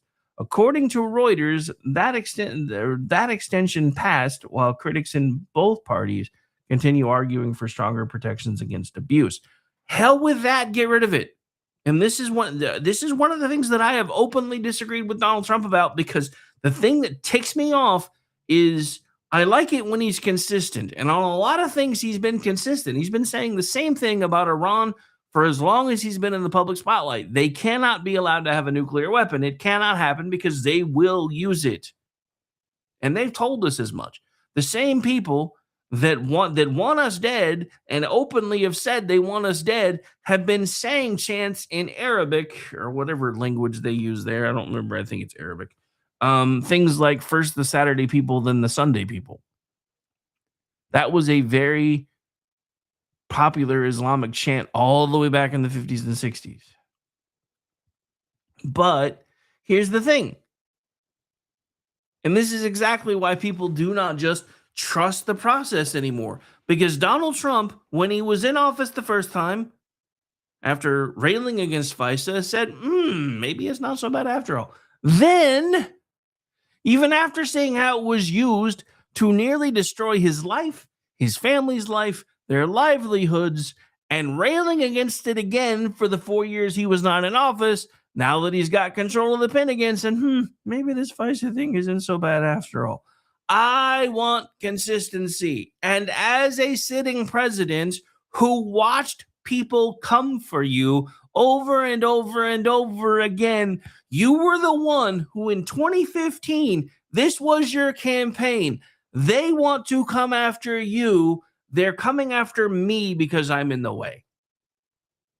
And then you get to be the guy who decides what happens with things like FISA and the Patriot Act and all of these things that came up out of fear, where people were like, oh my God, it's so terrible. Maybe we need to give up a little bit of our civil liberties and a little bit and add in some more security just so we can be safe.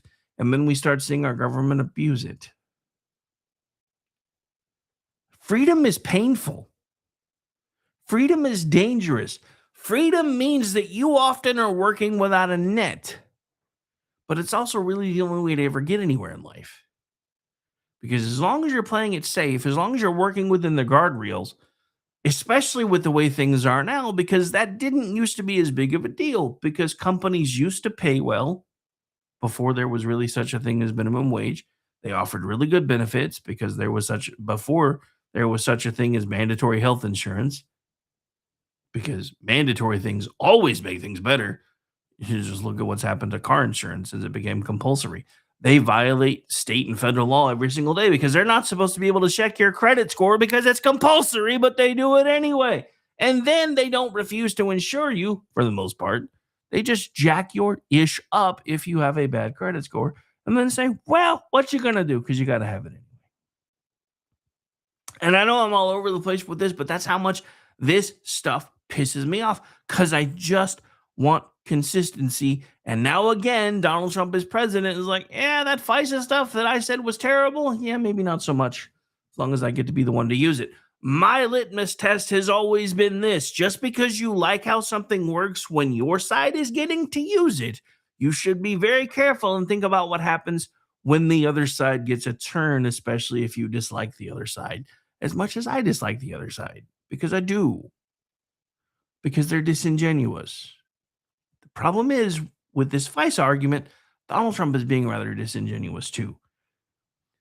But again, this is why people don't trust the process anymore. When the FBI, the entire intelligence apparatus, or any law enforcement agency asks for extraordinary power, the answer cannot be, trust us, bro, we're the professionals. Because remember, with extraordinary power comes great responsibility. And I know I just paraphrased Uncle Ben from Spider-Man, but what the hell?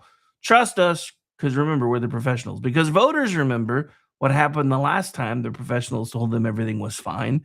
And if the voters have forgotten, Pepperidge Farm sure the hell remembers. They remember Russia collusion.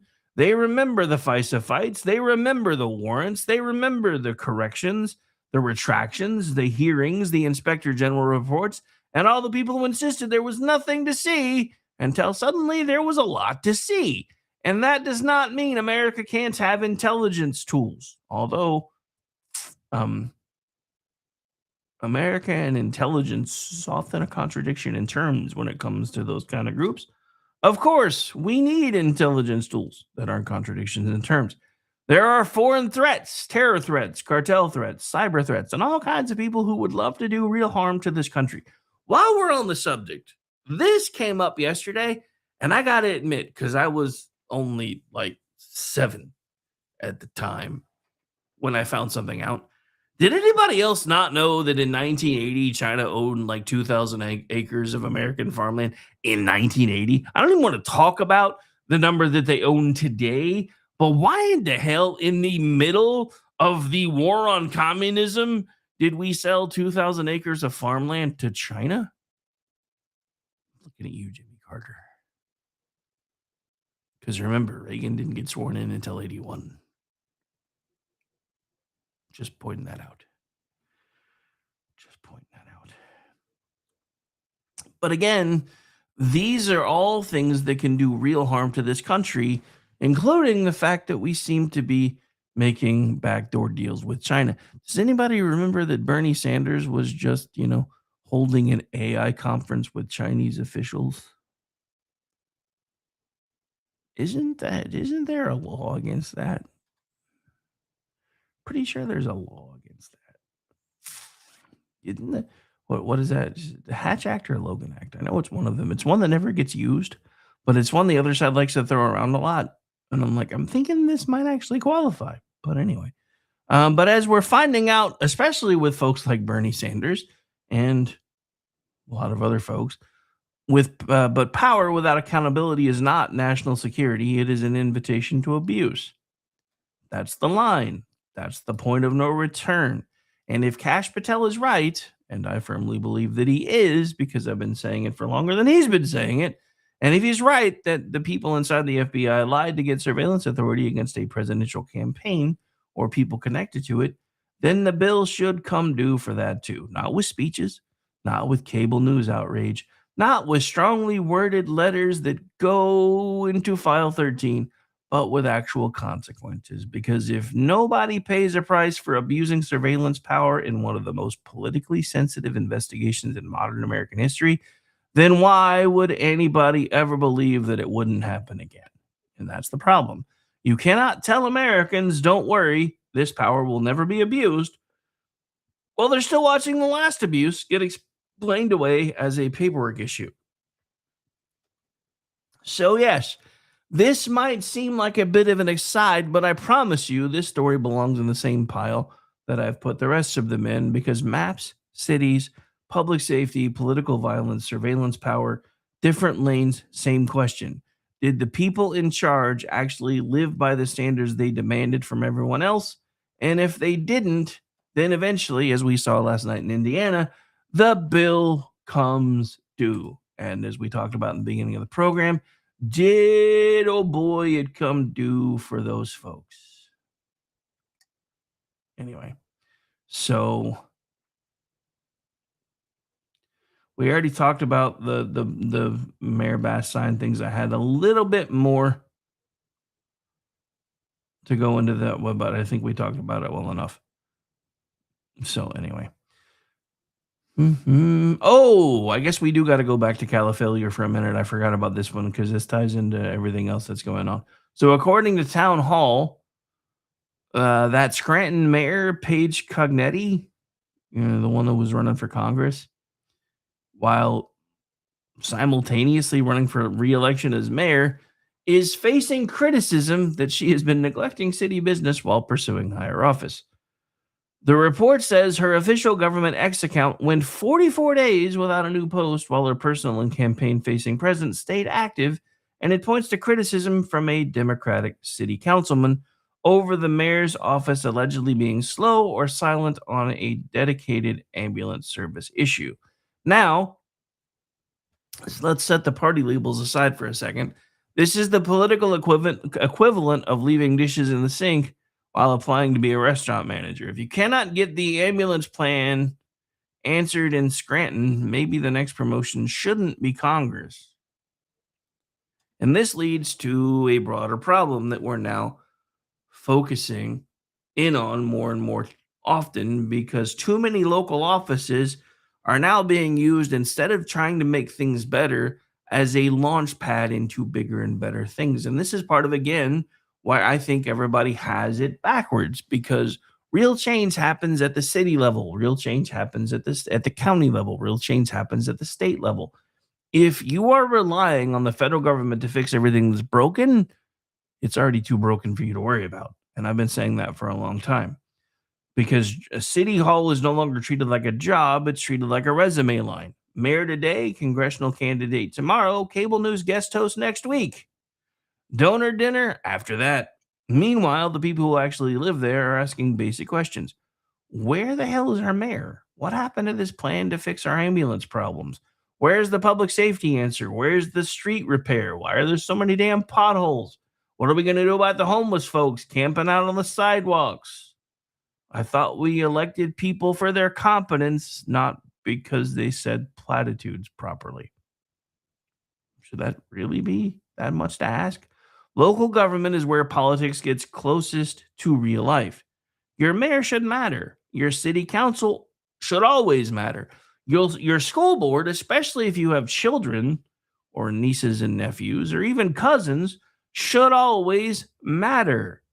Your sheriff matters. Your county commissioners matter. These are the offices that determine whether daily life works. So when local officials treat those jobs like stepping stones instead of full-time commitments, voters notice, as well they should. If you want a promotion, do the job you already have. So the question is simple. Do you want leaders who perform or leaders who govern? Because there is a difference, and it's a big difference. Performing is putting up anti-I signs that federal officials say have no legal effect. Governing is passing actual policy, enforcing actual law, funding actual services, being accountable for actual results. Performing is something people you hear. Governing is proving it when nobody's clapping. And this is where Republicans have a real opportunity if they don't blow it. It is not enough to laugh at the left when they put up signs and call it leadership. Voters need to see what actual governing looks like. They need public safety. They need schools that work. They need energy costs that can survive. They need streets that don't look like a failed archaeological dig. They need immigration policy that means something. They need leaders who are not embarrassed by the idea of enforcing the law. That is the opportunity, especially in places like California, where Republicans are typically the minority party. But opportunity itself is not the victory, because you still have to deliver. If red states are going to be the contrast and red cities inside blue states are going to be the contrast, then be the contrast in results, not just your attitude. Do not just say the left is failing. Show people a way to move forward that not only highlights how they failed, but how you are going to succeed. Because voters are tired of being told who the villains are. They want to know who can fix the problems. And that question gets even more serious when we move from city services and campaign stunts to political violence. Let's talk about this, the Cole Allen indictment. The Justice Department announced that a federal grand jury indicted Cole Thomas Allen on charges including attempting to assassinate President Donald Trump, assaulting a federal officer with a deadly weapon, transporting firearms and ammunition across state lines with intent to commit a felony, and discharging a firearm during a crime of violence. AP reports that Allen is also accused of firing a shotgun at a Secret Service officer during the April 25th incident that was covered live by Digital Beacon U.S. News, myself, and Gene Baradelli, that in connection with the White House Correspondents' Center at the Washington Hilton, and that the officer was protected by his body armor. Those are serious charges. And yet, even though those are very serious charges, you have the milquetoast black-robed idiot who's apologizing to this moron for having him on suicide watch. I'm so sorry that things for you are not the way that they should be. Goose fraba. Now, just to put the proper tilt on all of this, everybody needs to remember an indictment is not a conviction. However, it's kind of hard to say you didn't do it when there's video of you doing it. Although we saw how well that worked out for Luigi Mangione. He is accused. He is entitled to due process. The government still has to prove its case. Although, does it really when there's video? Anyway, I'm just saying. I guess well, it may look like me, but that's not me. Which I know we're almost out of time, but this brings up again one of my favorite arrest stories ever. And the funny thing is, it actually happened to me twice. Second time was when I was working private security. So I'm dealing with this guy who was fighting with everybody else. He was being detained so we could issue a trespass summons. So of course I always, because of course as a private citizen doing private security, if I want somebody trespassed, I have to be the one to sign the ticket because the actual law enforcement folks didn't actually see the trespass. But of course I'm able to follow a lot of the same procedures that I always did, which is pat them down. And I find a bunch of contraband in dude's pockets. This only happened to me twice in my career, but it was, I swear, if it wasn't for the fact that I was on adrenaline, I probably would have just busted up laughing both times. 2 times in my career, once on the public side, once on the private side. Someone actually said to me when I found something that was in their pockets that wasn't supposed to be there, "These aren't my pants." Just saying. So, yeah, they have to prove their case, but again, he's on tape. So that's not my face. I don't know who that's not me. That's not my face. But this is where people start to notice the double standard. Before this indictment, there was already controversy over a judge reportedly apologizing, and we touched on this a second ago, to Allen over conditions at the DC jail. His lawyers had raised concerns about suicide watch conditions, access to counsel, and religious materials. Jail conditions matter, constitutional rights matter, access to counsel matters, but people are allowed to notice the tone. They are allowed to notice when institutions seem to find a very soft voice for certain defendants and a very hard voice for others, like the grandmas arrested for trespassing in January 6th, 2021. They are allowed to notice when the accused gets tenderness before the target gets any form of gravity. Due process does matter, but if your first public instinct is tenderness toward the accused and silence towards the target, people, especially those who don't suffer from TDS, type 1 or type 2, are going to notice. And that is where this story ties back to everything else today. People do not trust the system when they keep watching the rule book change, depending on who's holding it. Maps are sacred until Democrats want a better one. Federal law matters until a blue city mayor posts signs against it. Political violence is terrifying until the target is somebody the correct people hate. Coalitions are permanent until voters start walking away. Republican incumbents are safe until the base decides they're done rewarding surrender. Different stories, same exact smell. The rules are sacred when they restrain the other side, flexible when they help your side, and suddenly very tender when the wrong person gets accused. That's why trust is collapsing. And I'm going to go back to this part right here. The rules are sacred when they restrain the other side and flexible when they help your side. And that's the part that irritates the piss out of me with Donald Trump and FISAT. I know I keep coming back to that today, but I swear to God, with the way he watched that being abused, the fact that, it's cool now, I like it. This isn't because Americans woke up one day and decided to be cynical. I used to be a very positive person. It is because they have watched too many institutions ask for trust while behaving in ways that look like they rode with Frank and Jesse James. They have watched media choose framing based on politics. They have watched courts become political weather systems. They have watched cities ignore basic problems while chasing national applause. They have watched politicians campaign on strength and then govern like something that starts with a P. Anyway, they have watched entire communities treated like voting blocks instead of people. And now the bill is coming due. So that's where we are today. A lot of politicians talk the talk, but now the bill is coming due. It is coming due for Democrats who say democracy matters, but seem very flexible when maps are on the table. It is coming due for Republicans who say the stakes are high, but get nervous when it's time to fight. It is coming due for city leaders who would rather make a statement than solve a problem. It is coming due for politicians who treat local office like a waiting room and a stepping stone for their next campaign. It is coming due for parties that assumed voters would stay put for forever. and it's coming due for institutions that want trust while applying seriousness rather unevenly. People are tired of hearing how important everything is. They want leaders who act like it's important. That shouldn't be too much to ask. If democracy matters, if our republic is important, then follow the process. If public safety matters, protect the public, especially in public spaces. If local government matters, do the job you already have. If immigration law matters, then enforce it. If voters matter, stop treating them like they're your belongings. If political violence matters, treat it seriously, no matter who the target is. That should be the basic standard, not perfection, not magic, not some impossible fantasy where every problem is fixed by lunchtime.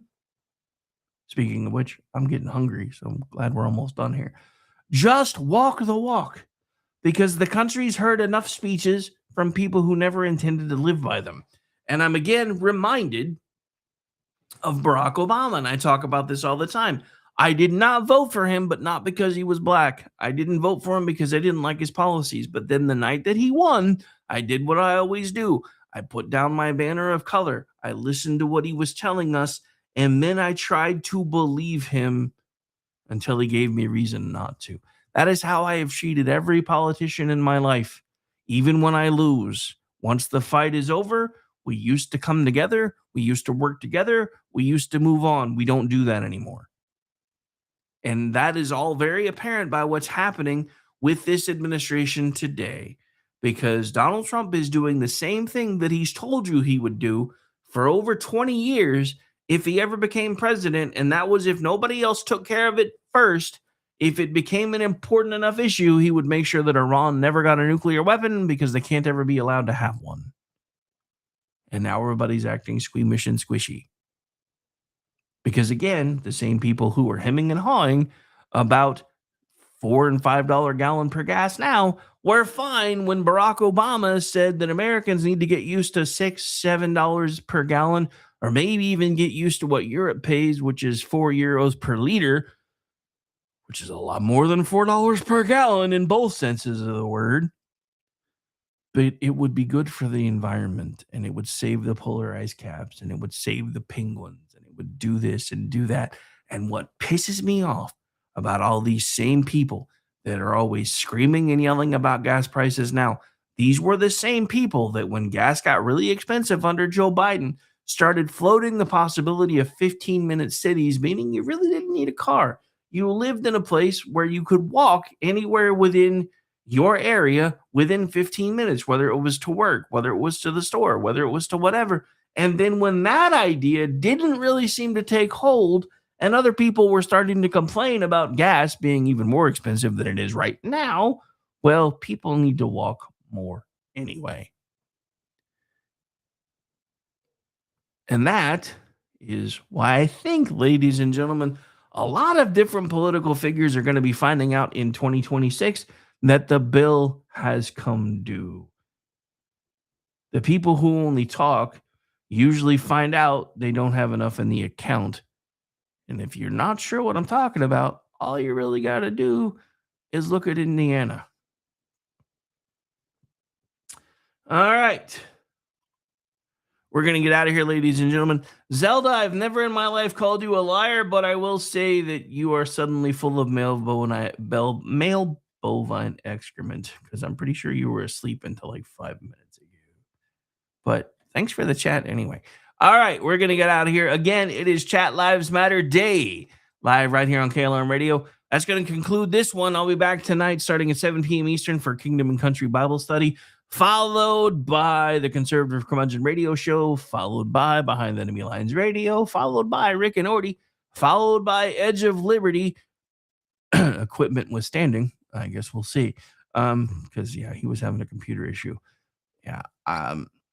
Sorry for no Men Explained Poorly last night. I've been fighting with plumbing. I think I have it narrowed down for now. And I'm not going to say anything else because I don't want to jinx it. Bye, everybody. Enjoy the rest of your Friday. Or Friday. Can you tell I wish it was Friday already? Anyway, I know y'all do too. But for those of you working for the weekend, you are nearly there. Bye, everybody. Thanks for hanging out today.